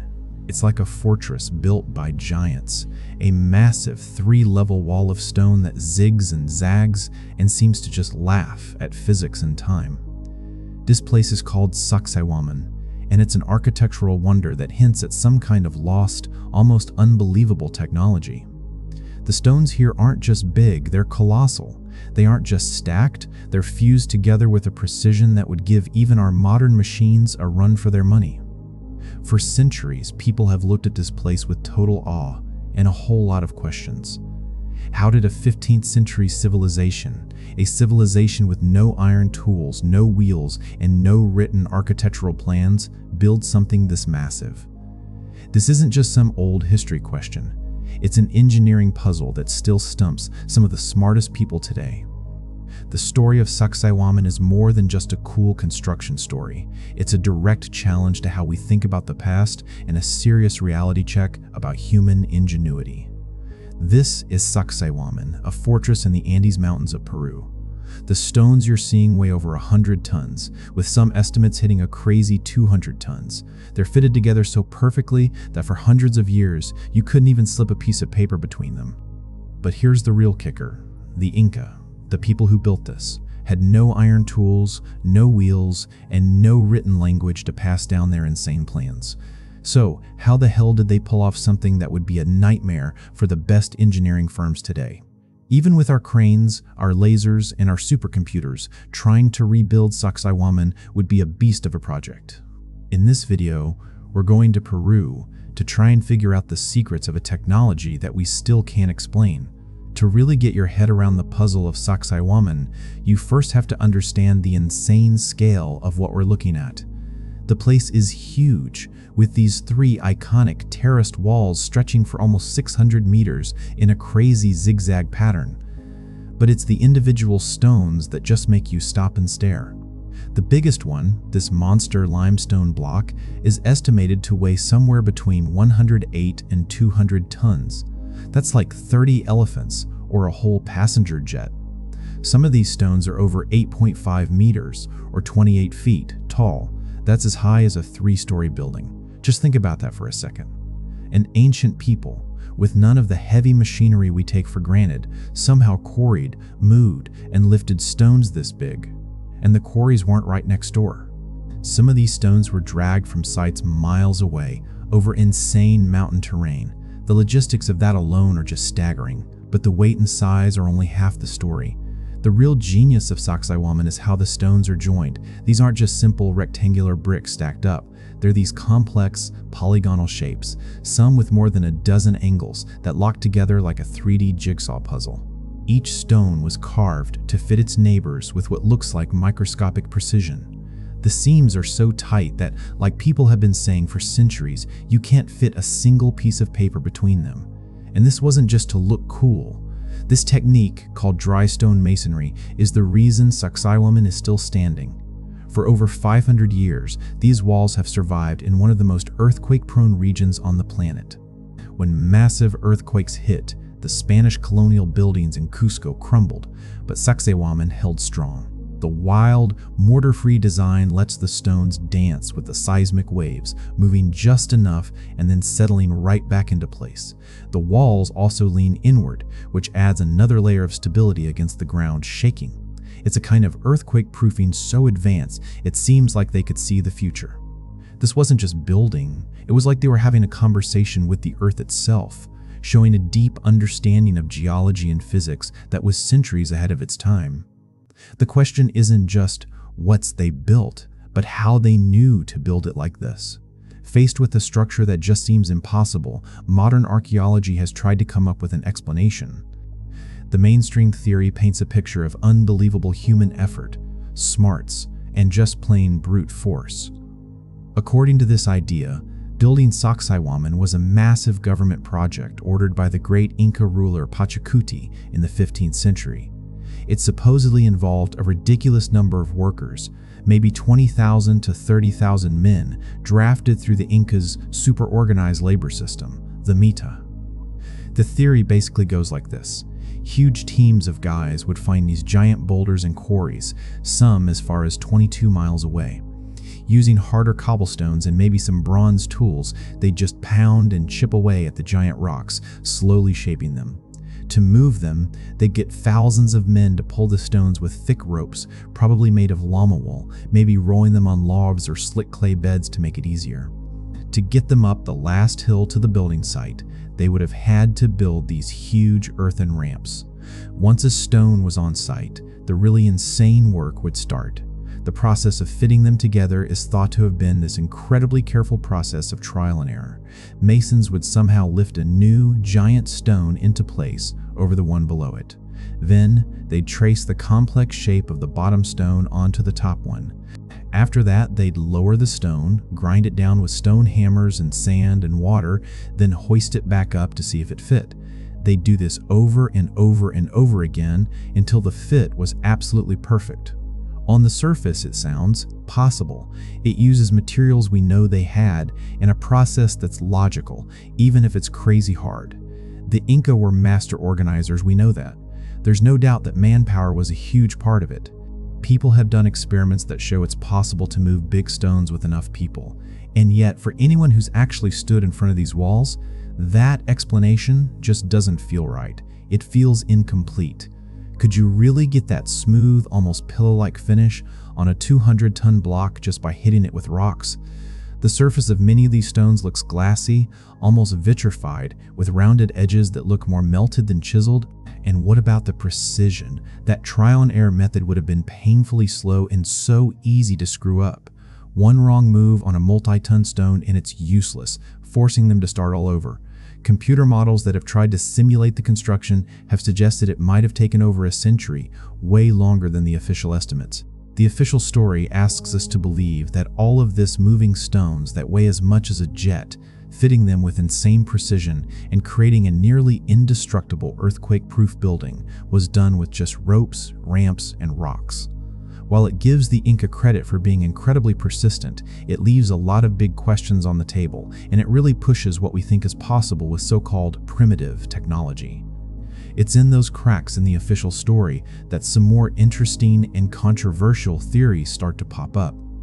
When the Spanish conquistadors showed up in the 16th century, Saksaywaman completely blew their minds. They wrote about it like it was the work of demons or giants because they just couldn't wrap their heads around how it was built. And here's a critical point. With all their iron tools and European know-how, they were totally unable to copy the Inca's stonework. They even took Saksaywaman apart to build their own churches in Cusco, but the new buildings were garbage by comparison, using smaller stones and mortar that later crumbled in the same earthquakes the Inca walls survived. That single fact is one of the strongest arguments against the conventional story. If it was just about manpower and simple tools, why couldn't the Spanish, who saw the Inca culture up close, do it themselves? This huge hole in our understanding has led to all sorts of wild theories. One of the most fascinating is the idea of a lost technology for softening stone. According to legends and guys like the explorer Percy Fawcett, the Inca might have known about certain plants whose juices could make rock soft, almost like clay. People who believe this point to the weird, almost molded look of many of the stones. They think the Inca would put this plant liquid on the stones, push them together, and let them harden into a perfect fit. Some researchers have even thrown out the idea of a geopolymer, or a kind of concrete, and a Russian study even found evidence that the stones might have been exposed to high heat, suggesting they could have been made from some kind of limestone paste. Another theory, and this one is really out there, gets into acoustics. Is it possible the Inca figured out sonic levitation? Local legends talk about priests using sound like chants or instruments to make giant stones float through the air. This sounds like straight-up science fiction, but supporters point to modern lab experiments where sound waves are used to lift small objects. They ask, could the Inca have found a way to do this on a massive scale? There's zero direct evidence for this, but the idea sticks around because it's one way to explain the insane task of moving 200-ton blocks over mountains and putting them in place with perfect accuracy. Then there's the inheritance theory. Some people think Saksaywaman is way older than the Inca. They point to different styles in the stonework, the massive, perfectly fitted walls at the bottom, and smaller, cruder stonework on top that we know was Inca repair work. This has led to the idea that the Inca didn't build the main walls at all. Instead, they found the ruins of a much older, unknown, and maybe more advanced civilization and just built on top of them. These theories, stone softening plants, acoustic levitation, ancient concrete, a pre-Inca civilization, are usually dismissed by mainstream archaeologists because there's no hard proof. They're definitely on the fringe. But they don't go away because they address a key problem. The official story, as logical as it tries to be, just doesn't fully explain the sheer impossibility of Saksaywaman. It doesn't explain the smooth, pillowy surfaces, the crazy perfect joints, or why the Spanish couldn't copy it. It leaves you with this nagging feeling that we're missing a huge piece of the puzzle, a lost chapter of human history with a technology that has just vanished. So after all the analysis, after looking at the official story and the wilder theories, where are we? We're left standing in front of these silent, massive stones, and the mystery feels as deep as ever. Saksaywaman isn't a problem with an easy answer. It's a monument that makes us question the limits of what we think we know. The mainstream idea of massive manpower and painful trial and error is a testament to what humans can do when they work together. It paints a picture of a society so focused that it could literally move mountains. And yet, that story feels stretched thin when you see how perfect the final result is. The precision, the complex shapes, the earthquake-proof design, it all hints at a level of knowledge that seems to go way beyond simple tools and muscle. The alternative theories, even without solid proof, grab our imagination because they offer a possible key to unlock this mystery. Whether it was a lost plant secret that let them mold stone, a mastery of sound that defied gravity, or knowledge passed down from a forgotten civilization, these ideas speak to that gut feeling that something truly extraordinary happened here. New discoveries, like the recent confirmation of a network of underground tunnels connecting Saksaywaman to Cusco's Temple of the Sun, just make the whole thing even more mysterious, showing a sacred landscape that's even more complex than we ever thought. Maybe the real answer is somewhere in between, a combination of insane human effort guided by a lost science that we haven't rediscovered yet. Or maybe, like some Inca myths suggest, the stones themselves were seen as living beings, and the builders worked in harmony with them, a concept so alien to how we see the world that we can barely even imagine it. Ultimately, Saksaywaman is a powerful and humbling slap in the face to our modern ego. It's a silent, stone guard that reminds us that our ancestors weren't primitive. They were masters of their world, brilliant engineers, and keepers of a knowledge that we, with all our tech, may have lost. The walls of Saksaywaman don't just guard the ancient city of Cusco, they guard a secret. And for now, that secret is safe, locked away in the impossible joints of 200-ton stones that continue to blow our minds. What we do know is that the story of humanity is way more complex and mysterious than we're usually taught.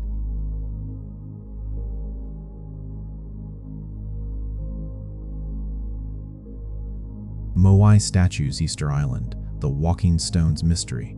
There's this mystery that for centuries has completely stumped scientists. It's a puzzle so wild it's made people talk about aliens and lost technology. It boils down to simple, brutal physics. How did the ancient people of Easter Island, a tiny, remote island in the middle of the Pacific Ocean, move 14-ton statues, some as tall as a 3-story building, over 11 miles of rugged terrain? This isn't just about lifting something heavy. We're talking about almost 900 of these giant human figures, carved from solid rock, all transported from one quarry and set up all around the island's coast. For decades, the main theory was this grim story about a society that destroyed itself. The idea was they cut down every last tree on their island to roll these stone giants, and in the process drove their own civilization into collapse. The oral traditions of the Rapa Nui people, the islanders themselves, who always insisted the statues walked to their spots, were just dismissed as some charming but primitive folklore. But then, a crazy experiment in 2012 basically proved those legends were true, and it will completely change what you think you know about one of history's greatest puzzles. To really get your head around this, you have to understand just how isolated Easter Island, or Rapa Nui, actually is. It's over 2,000 miles from Chile and more than 1,000 miles from the nearest inhabited island. It's one of the most remote places on Earth. And yet, on this little patch of land, a civilization popped up and decided to take on one of the most insane engineering projects in human history. The statues are called Moai. We know of 887 of them, and they are just breathtaking. The average one is about 13 feet tall and weighs a staggering 14 tons. Try to picture something the height of a giraffe that weighs as much as 2 big elephants, carved out of a single piece of stone. And that's just the average. The tallest Moai ever finished, a monster named Peru, was almost 33 feet tall and weighed over 80 tons before it got knocked over. If you stood it up in a city today, it would be staring into a 3rd-story window. Every single one of these statues started its life at the same spot, a volcanic crater called Rano Raraku.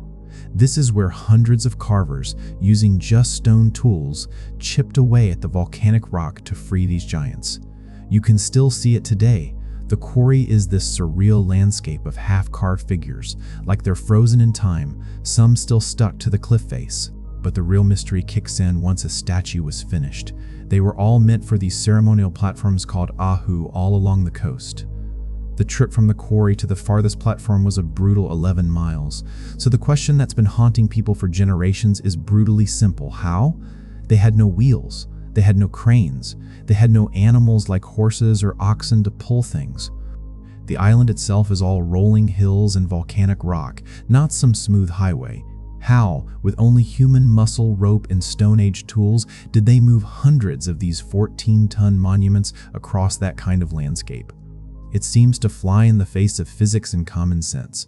When you're faced with a problem this weird, your imagination can run wild. And with Easter Island, it definitely did. Of course, you get the ancient alien guys jumping all over this. The idea that aliens must have used some kind of advanced tech to move the Moai is a popular one, but it's an explanation that just completely underestimates what people are capable of. There's zero evidence, just a dismissal of the Rapa Nui people's ingenuity. For most of the 20th century, scientists settled on a more believable, but, as it turns out, deeply flawed theory. They rolled them on logs. The idea was that the Rapa Nui cut down all the palm trees, laid them on the ground as rollers, put the Moai on their backs on some kind of wooden sled, and then just dragged them for miles. This seemed to make sense, and it fit into this powerful, tragic story that became world famous, the story of ecocide. This ecocide theory, made famous by the scientist Jared Diamond, paints the Rapa Nui as being obsessed with outdoing each other. Competing clans were supposedly trying to build bigger and bigger statues for status. To move them, they recklessly chopped down every tree on the island. This led to soil erosion, the collapse of their farming, starvation, war, and finally, the complete breakdown of their society. When Europeans showed up in 1722, they supposedly found a broken people living in the ruins they had created. A dark warning for the rest of us about mismanaging our environment. It's a powerful story. But what if it's totally wrong? For years, archaeologists have been finding little bits of evidence that chip away at this whole tragedy. For one, the number of trees you'd need is just insane. Moving hundreds of these things from miles on wood rollers would have eaten up an entire forest. On top of that, studies of the island's ancient pollen show that something else was probably a major cause of the deforestation, the Pacific rat, which came with the first settlers and ate all the palm nuts so the trees couldn't grow back. The ecocide story, while it makes for a good warning, was just too simple. It made the Rapa Nui seem irrational and self-destructive.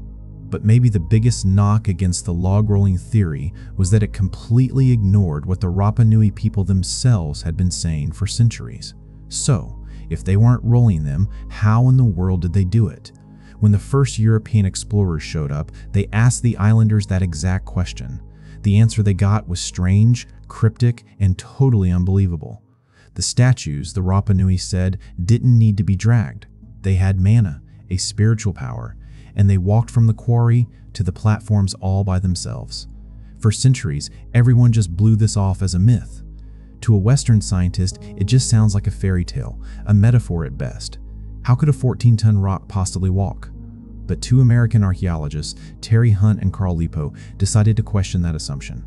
They started their research in 2001, and they actually went there expecting to just add more detail to the ecocide theory, but what they found took them in a totally different direction.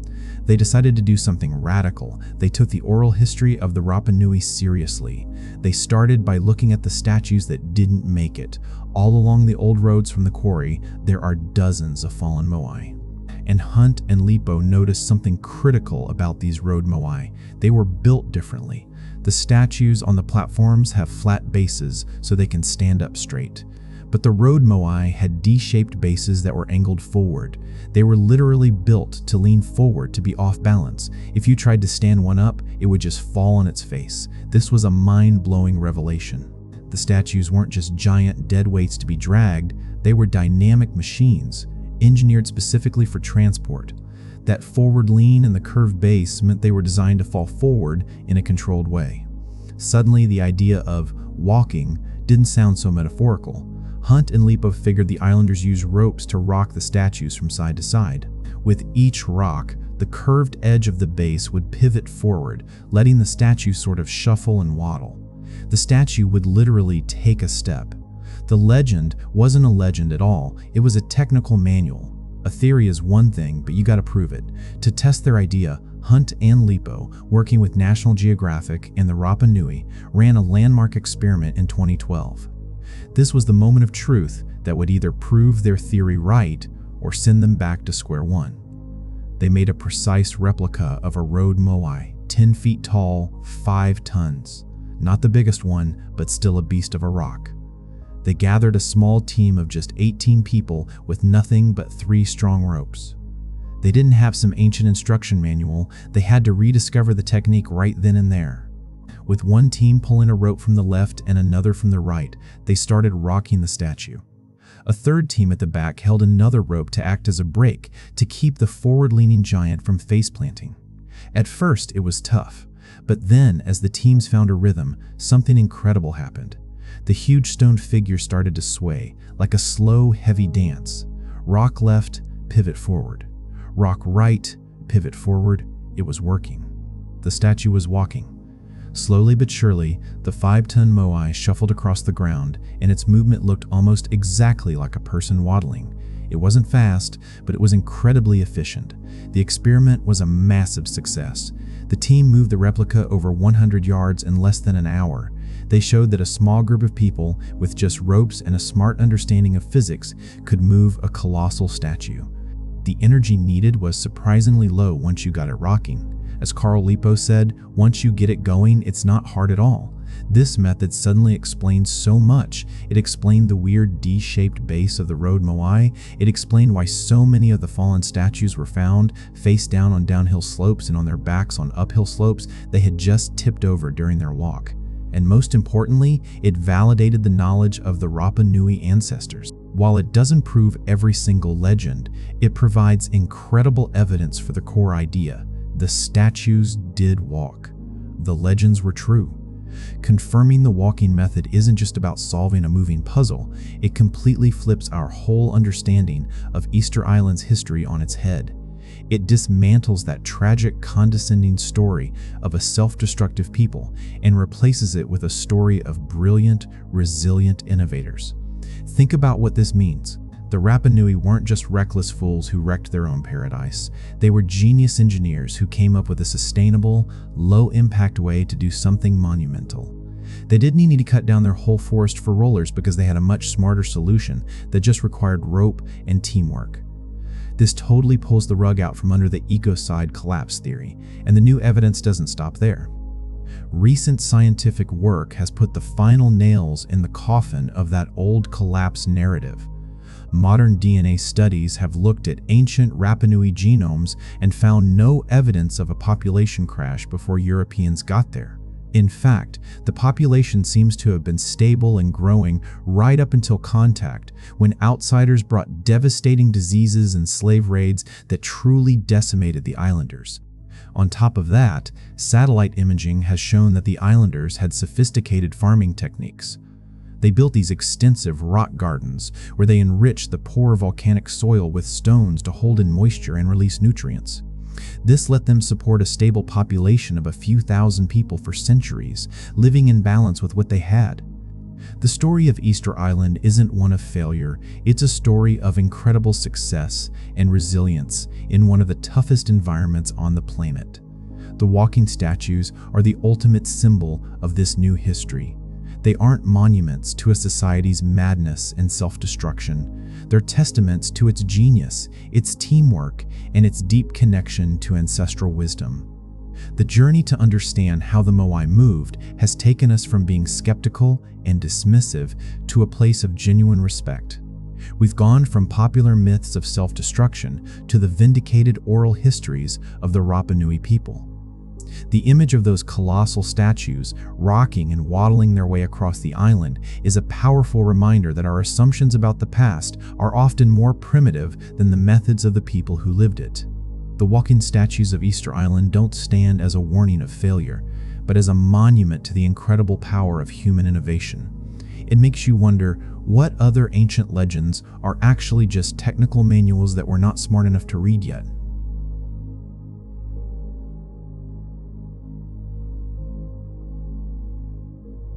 Newgrange, Ireland, older than pyramids, aligned to winter solstice. It's wild to think about. 500 years before the Egyptians even started on the Great Pyramid at Giza, you had these Stone Age people in Ireland building something just as mind-blowing. These were farmers, astronomers, and engineers. And get this, they did it with no metal tools, no wheel, just rocks, wood, and pure human grit. They built this massive 200,000-ton monument that held a secret so incredible it sounds like something out of a movie. This thing was built to do one specific thing: capture the light of the winter solstice sun for just 17 minutes a year. It's this silent proof that these ancient people were trying to map their world to the stars, to sync their entire lives to the rhythm of the cosmos.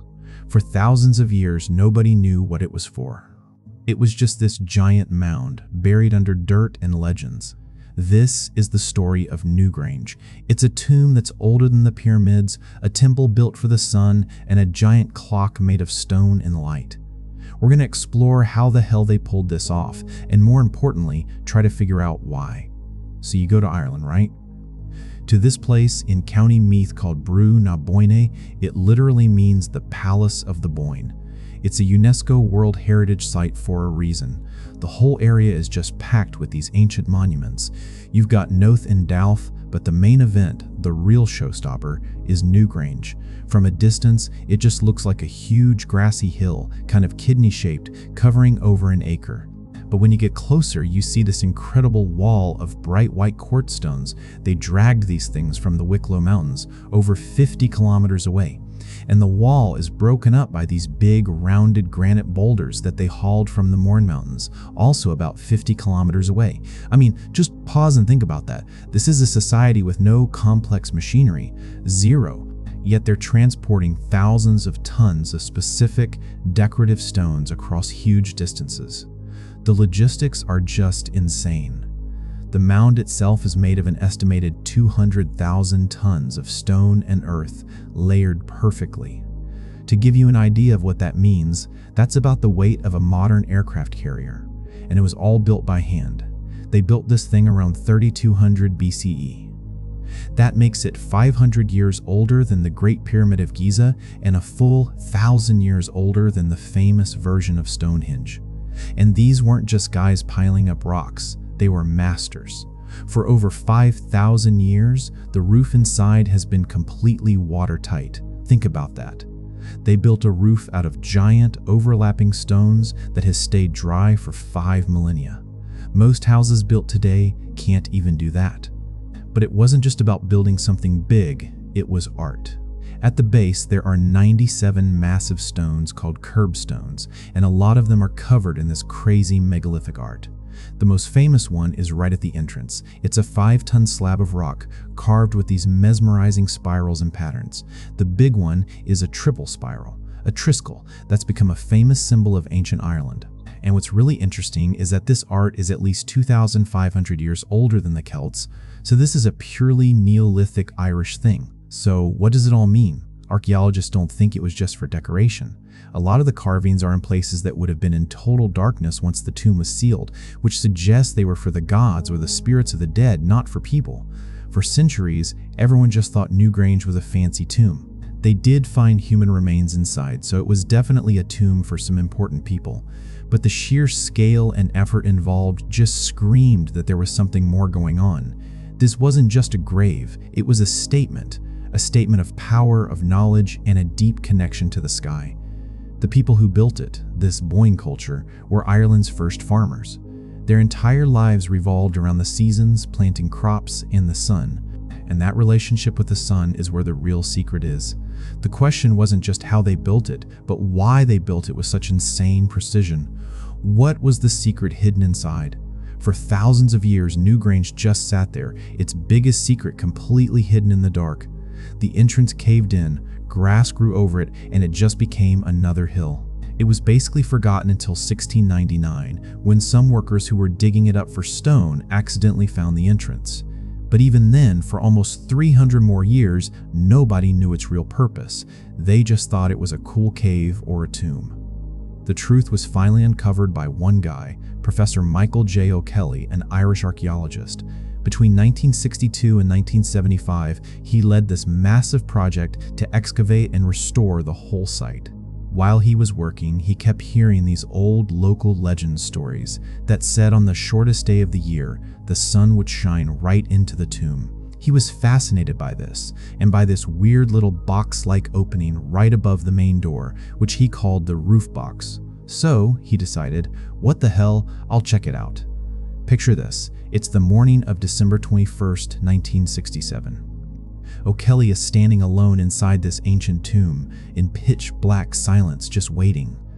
He later wrote about how completely stunned he was when the sun started to rise. A narrow beam of sunlight shot through that roof box, hit the floor of the 19-meter-long passage, and just started creeping forward. As the sun got higher, the beam of light got wider and brighter, moving down the passage like a river of gold. It lit up all the ancient carvings on the walls and finally flooded the main chamber at the center. For about 17 glorious minutes, the whole place was just bathed in sunlight. Then, just as slowly, the light pulled back and the chamber was plunged back into total darkness. O'Kelly was the first person in thousands of years to see it happen, and that discovery completely changed everything we thought we knew about Newgrange and the people who built it. This wasn't a lucky accident. This was deliberate. This was pure genius. The builders had engineered the entire monument around this one moment. The long passage, the roof box, the chamber, it was all perfectly aligned to catch the winter solstice sunrise. The roof box was the key. The main entrance would have been sealed, but this little slot above it acted like a perfectly aimed window. The alignment is so precise that the light comes in at the exact angle needed to light up the floor of the final chamber, not the back wall. Modern science has confirmed how smart these guys were. They found scratch marks on the giant roof slabs that show the builders were making tiny adjustments, shifting these massive stones until the alignment was perfect. They had built more than a tomb. They built a solar calendar, a clock to mark the most important day of the year for a farming society. The winter solstice is the shortest day, the death of the old year, but it's also the promise that the sun is coming back. The light flooding the tomb was a powerful symbol. Life wins over death, light wins over darkness. The people who built Newgrange weren't primitive, not even close. They were incredible astronomers and engineers. They had a deep understanding of how the sun moved, knowledge they passed down for generations, and they built a monument that has worked perfectly for over 5,000 years. The discovery of the alignment proved that Newgrange was a place of immense spiritual power, a temple built for the sun itself. So who the hell were these people? Who were these brilliant engineers and astronomers? For a long time, the common theory was that Newgrange had to have been built for some powerful king or a dynasty of god kings who had this huge workforce at their command. And there's some evidence for that. DNA from remains found in the tomb pointed to a ruling elite, including one guy who was the product of first-degree incest, a practice some royal dynasties used to keep the bloodline pure. But now, newer research is starting to push back on that. Some recent studies are looking at the whole society diet, housing, wealth, and they're not finding much evidence for a big hierarchical system. Instead, they're painting a picture of a more equal society, maybe small groups of people who came together for these massive community projects. According to this newer research, building Newgrange wasn't about serving a king, it was about building a community. It was an act that bonded people together. The people buried inside might have been chosen for their spiritual role or their lineage, not because they were rich and powerful. That changes everything, right? It means those 200,000 tons of stone weren't moved by force, but by a shared belief. The whole community came together to build a calendar for their crops, a temple for their gods, and a monument that defined who they were. But over thousands of years, people forgot who built it, and they did what people always do. They made up stories. Newgrange got woven into Irish mythology. It became known as Escid in Brogach, a gateway to the otherworld and the home of the Tuatha Dé Danann, who were like a race of Irish gods. Its most famous mythical resident was the Dagda, the High King of the gods. One of the wildest myths is about how the Dagda wanted to hook up with Boann, the goddess of the River Boyne, but her husband was around, so the Dagda used his magic to make the sun stand still for 9 months, making it seem like only one day had passed. In that single, magical day, their son Angus, the god of love, was conceived and born inside Newgrange. It's an insane story, but listen to what it's really saying. The sun god's light enters the chamber, the womb, on the day the sun stands still, which is what solstice means. The birth of the new god is the rebirth of the sun. It's mind-blowing to think that the memory of the astronomical event might have survived for thousands of years as a story, passed down until monks wrote it down. This mix of real-world archaeology and mythology is what makes Newgrange so damn compelling. It's a real physical masterpiece of Stone Age engineering, and it's also a mythical portal to the land of the gods. It was a tomb, a calendar, a temple, and a palace for legends. It was the center of their world. When you step back and look at Newgrange, it's profound. It's a statement about human ingenuity and our search for meaning. Over 5,000 years ago, a community of farmers looked up at the sky, not just with wonder, but with real scientific understanding. They pooled all their energy to build something that was both a tomb for their dead and a massive party for the sun's return.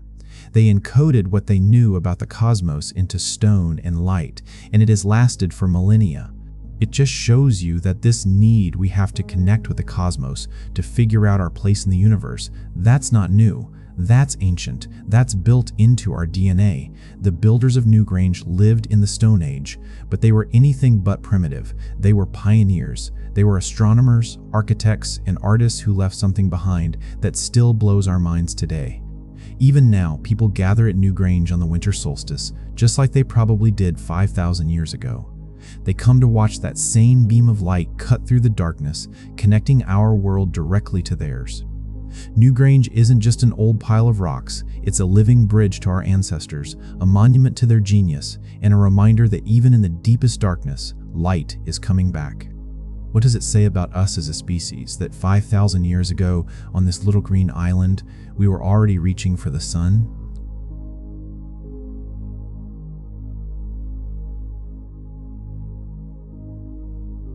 Coral Castle, Florida, one man's megalithic mystery. Down in South Florida near Miami, there's this place that it defies all logic. It's called Coral Castle. But it's not a real castle. It's this insane structure made of oolitic limestone that's a geologically young kind of rock, and it's over 1,000 tons of it. The whole thing was quarried, carved, and put together by one guy, one dude. And this guy, Edward Leedskalnin, was 5 feet tall and weighed 100 pounds. We're talking about single blocks of stone weighing more than an African elephant. And this tiny man did it all by himself. He worked mostly at night, in secret for almost 30 years. And when people asked him, "How the hell are you doing this?" he'd just say he knew the secrets of the guys who built the pyramids. This isn't just a story about some weird tourist spot. It's the story of this guy, Ed Leedskalnin, and the mystery he left behind that still messes with people's minds today. Imagine a man 5 feet tall, 100 pounds, single-handedly building a monument out of multi-ton blocks of stone. He works alone, in the dark, for decades. He claims he figured out how the pyramids were built. Then he dies and takes the secret with him. That's the mystery of what he called Rock Gate Park, the place we now know as Coral Castle. So to even get your head around the how, you gotta start with the why. For that, we go back to the early 1900s in Latvia. This is where we meet Edward Leedskalnin, born in 1887. He was a quiet, private guy with limited formal schooling. Now, the legend, the story that gives this whole thing its heart, is a love story. When Ed was 26, he was engaged to this young woman, Agnes Skufist. He called her his Sweet 16. The day before the wedding, she calls it off, dumps him. Ed is completely heartbroken and humiliated. So he leaves Latvia forever and comes to the US. He just wanders for years, working in lumber camps, a total loner. Eventually, after a battle with tuberculosis, he lands in the warm climate of Florida, in a spot that was pretty much the middle of nowhere, And it's here on this cheap piece of land that the story really kicks off. The official narrative, the one Ed would tell people, was that he was building this whole thing for his lost love, Agnes. This giant stone palace to prove he was worthy, hoping she'd hear about it and come back to him. It's a hell of a romantic story. It even inspired that Billy Idol song, Sweet 16. But, like everything with this guy, the truth is probably way more complicated. Some historians think the whole Agnes story might be more folklore than fact, a tale Ed himself encouraged to build his own mystique. So, was it a broken heart or just a lifelong obsessive need to build something impossible? We don't know. But what we do know is that around 1923, this small, quiet man started a project that would take over the rest of his life and baffle everyone for the next century. He started building his castle. The word castle doesn't really do it justice. What Ed built is weirder, more personal. Using over 1,100 tons of this limestone, he sculpted an entire world. You've got stone rocking chairs that actually rock, a huge heart-shaped table, the famous one some people call the Feast of Love table. He carved beds out of solid rock, a bathtub, a throne. The scale of this stuff is just nuts. The average weight of one of these pieces is around 15 tons. That's like 3 big SUVs carved from one block. The biggest stone is estimated at 29 tons. For comparison, the giant stones at Stonehenge average 25 tons. The blocks of the Great Pyramid are around 2.5 tons. This one dude, Ed Leedskalnin, by himself, was moving stones that were in the same league as ancient wonders built by armies of people. And the precision is what's truly mind-bending. The blocks are fitted together with no mortar, and the seams are so tight you can't see daylight through them. That's why the castle has held up against Florida hurricanes, including Hurricane Andrew in 1992. Andrew flattened the area, but the castle, while it had some minor damage, was largely still standing. He also built a 2-story tower where he lived and worked. No electricity, no running water. And it wasn't just about muscle. The guy was brilliant. He carved a Polaris telescope, a stone shaft aimed perfectly at the North Star, and a sundial that's incredibly accurate. He originally called his creation Rock Gate Park and would give tours for a dime. And every single person who visited had the same question: how? Alright, so if quarrying and building this whole thing by himself wasn't wild enough, in 1936 Ed decides to move. Suburbia was starting to creep in, and he wanted his privacy. So he buys a new plot of land about 10 miles north in what's now Homestead. And then he does something that takes this whole story from incredible to completely impossible. He moves the entire castle. Think about that. This isn't packing up some furniture. This is disassembling and hauling a megalithic structure. He hired a guy with a tractor trailer, but here's the kicker. Ed reportedly made the driver leave the cab and look away whenever he was loading or unloading the stones. He did all the heavy lifting himself, alone, at night. It took him 3 years. 3 years of loading multi-ton stone blocks onto a truck, driving them 10 miles, and reassembling them just as perfectly as before. How does a 100-pound man lift a 29-ton monolith onto a truck? How does he get it back off without it cracking? This move is such a key part of the mystery. It kills any theory that he had some kind of setup unique to the first location.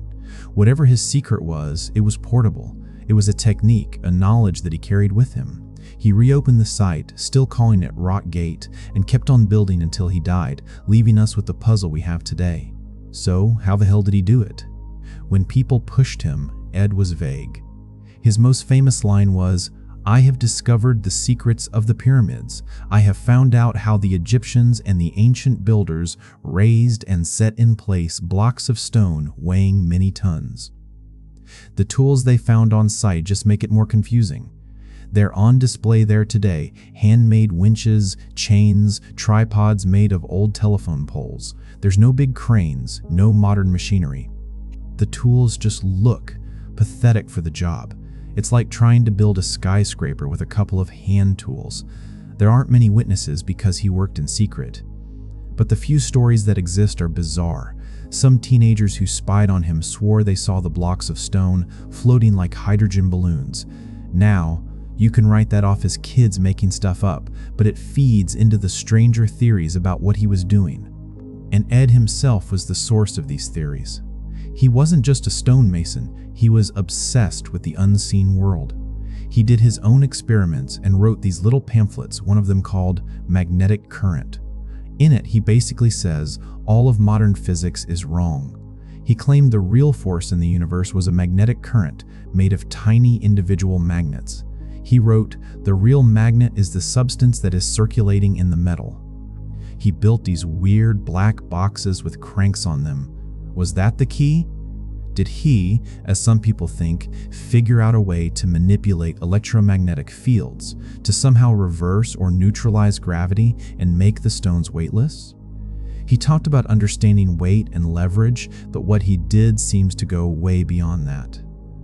His work is just this silent, stone proof of a secret he took to his grave. Was he a master of physics, or was he tapping into something else completely? Because Ed never talked, people have come up with all sorts of theories, from the simple to the straight-up sci-fi. First, there's the mainstream theory. Ed was just a misunderstood genius of simple machines. The people who believe this say that with a crazy good understanding of leverage, counterweights, and balance points, plus a ton of patience, it's technically possible. They point to the tripods and chains in his workshop as proof. The idea is he just slowly, painstakingly inched these blocks into place. No magic, just hard work and a brilliant mind. The problem is, even engineers who back this theory admit they'd have a hard time replicating it today. Then you get into the wild stuff, the ideas from Ed's own writings. This is where you get anti-gravity or acoustic levitation. Some researchers take his magnetic current pamphlets seriously and think he built a machine that created a powerful magnetic field. They theorize it could have neutralized the weight of the rocks, letting him move them easily. This would fit with the floating stones story. Another idea is that he used sound or resonance, that if you find the exact vibrational frequency of a rock, you could make it easier to move. You hear legends about Tibetan monks levitating stones with chanting and horns, same concept. And finally, there's the theory that we should just take the man at his word, that he really did rediscover lost ancient knowledge. I mean, the builders of the pyramids and Stonehenge did things that still blow our minds. Is it possible there was a science for moving massive objects that we'd just forgotten? Maybe Ed, through his obsessive experiments, actually unlocked it.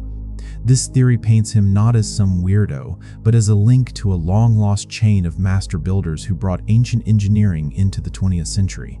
Every theory has people who swear by it and people who think it's bullshit. But with no final answer from the man himself, Coral Castle is a place where every possibility, from the simple to the supernatural, feels like it could be true. It's a mystery that has stumped engineers for generations. How do you think he did it? Genius use of levers? Some kind of magnetic science? Or something totally different? Let me know what your best theory is in the comments below. I read them all. Of all the crazy things in this place, one piece really sums up Ed's impossible genius, the 9-ton gate. This thing is an 8-foot-tall slab of stone that was so perfectly balanced, a little kid could push it open with one finger. For decades, it just swung open, smooth and silent. He thought it was so important he originally named the whole park after it. But in 1986, the gate stopped moving. It broke. And when the owners tried to fix it, the story got even crazier. They brought in a team of 6 engineers from the University of Florida. They showed up with a 50-ton crane, a tool way more powerful than anything Ed ever had. It took all 6 of these guys and a massive crane just to take the gate out. When they got it down, they found his secret. Ed had drilled a perfect hole, 8 feet from top to bottom, right through the stone's center of gravity. He stuck a metal shaft in the hole that rested on an old truck bearing. The engineering was brilliant, but the execution was what stumped everyone. How did he drill a perfectly straight 8-foot hole with his primitive tools? And how did he find the stone's exact center of balance, something that would be tough even with modern lasers? The team replaced the bearing, put the gate back with their crane, and they couldn't get it right. It never worked the same way again. It failed again in 2005, and as of today, the gate doesn't swing at all. It's now a static display. A team of modern engineers with advanced equipment could not duplicate what one uneducated man did with handmade junk. The story of the 9-ton gate is the story of Coral Castle in miniature, a puzzle that refuses to give up its secrets even when you take it apart. In December 1951, Ed Leedskalman felt sick. He put a sign on his door that said, "Go into the hospital," took a bus by himself, and checked in. He died in his sleep 28 days later at the age of 64. He took his secrets with him. Today, Coral Castle stands just as he left it, a sprawling, silent question mark in the Florida sun. It's a historic place, a tourist attraction, a monument to a love that might not have even been real, in one of the greatest engineering mysteries of our time. So who was this guy? A heartbroken romantic, a reclusive genius, a master of some forgotten science? Maybe he was all of those things. He told us he knew the secrets of the pyramids, and then he went and built his own version of one, not in Egypt, but in Florida. He left behind a legacy of questions carved into 1,100 tons of stone. And in doing that, he made sure his story and his castle would become immortal. Thanks for going down this rabbit hole with me into the mystery of Coral Castle. If you think this story is as wild as I do, hit the like button and subscribe for more deep dives into the world's greatest unsolved mysteries. And if you're ever in South Florida, the castle is open. Maybe you'll be the one to finally figure it out. Until next time, keep questioning.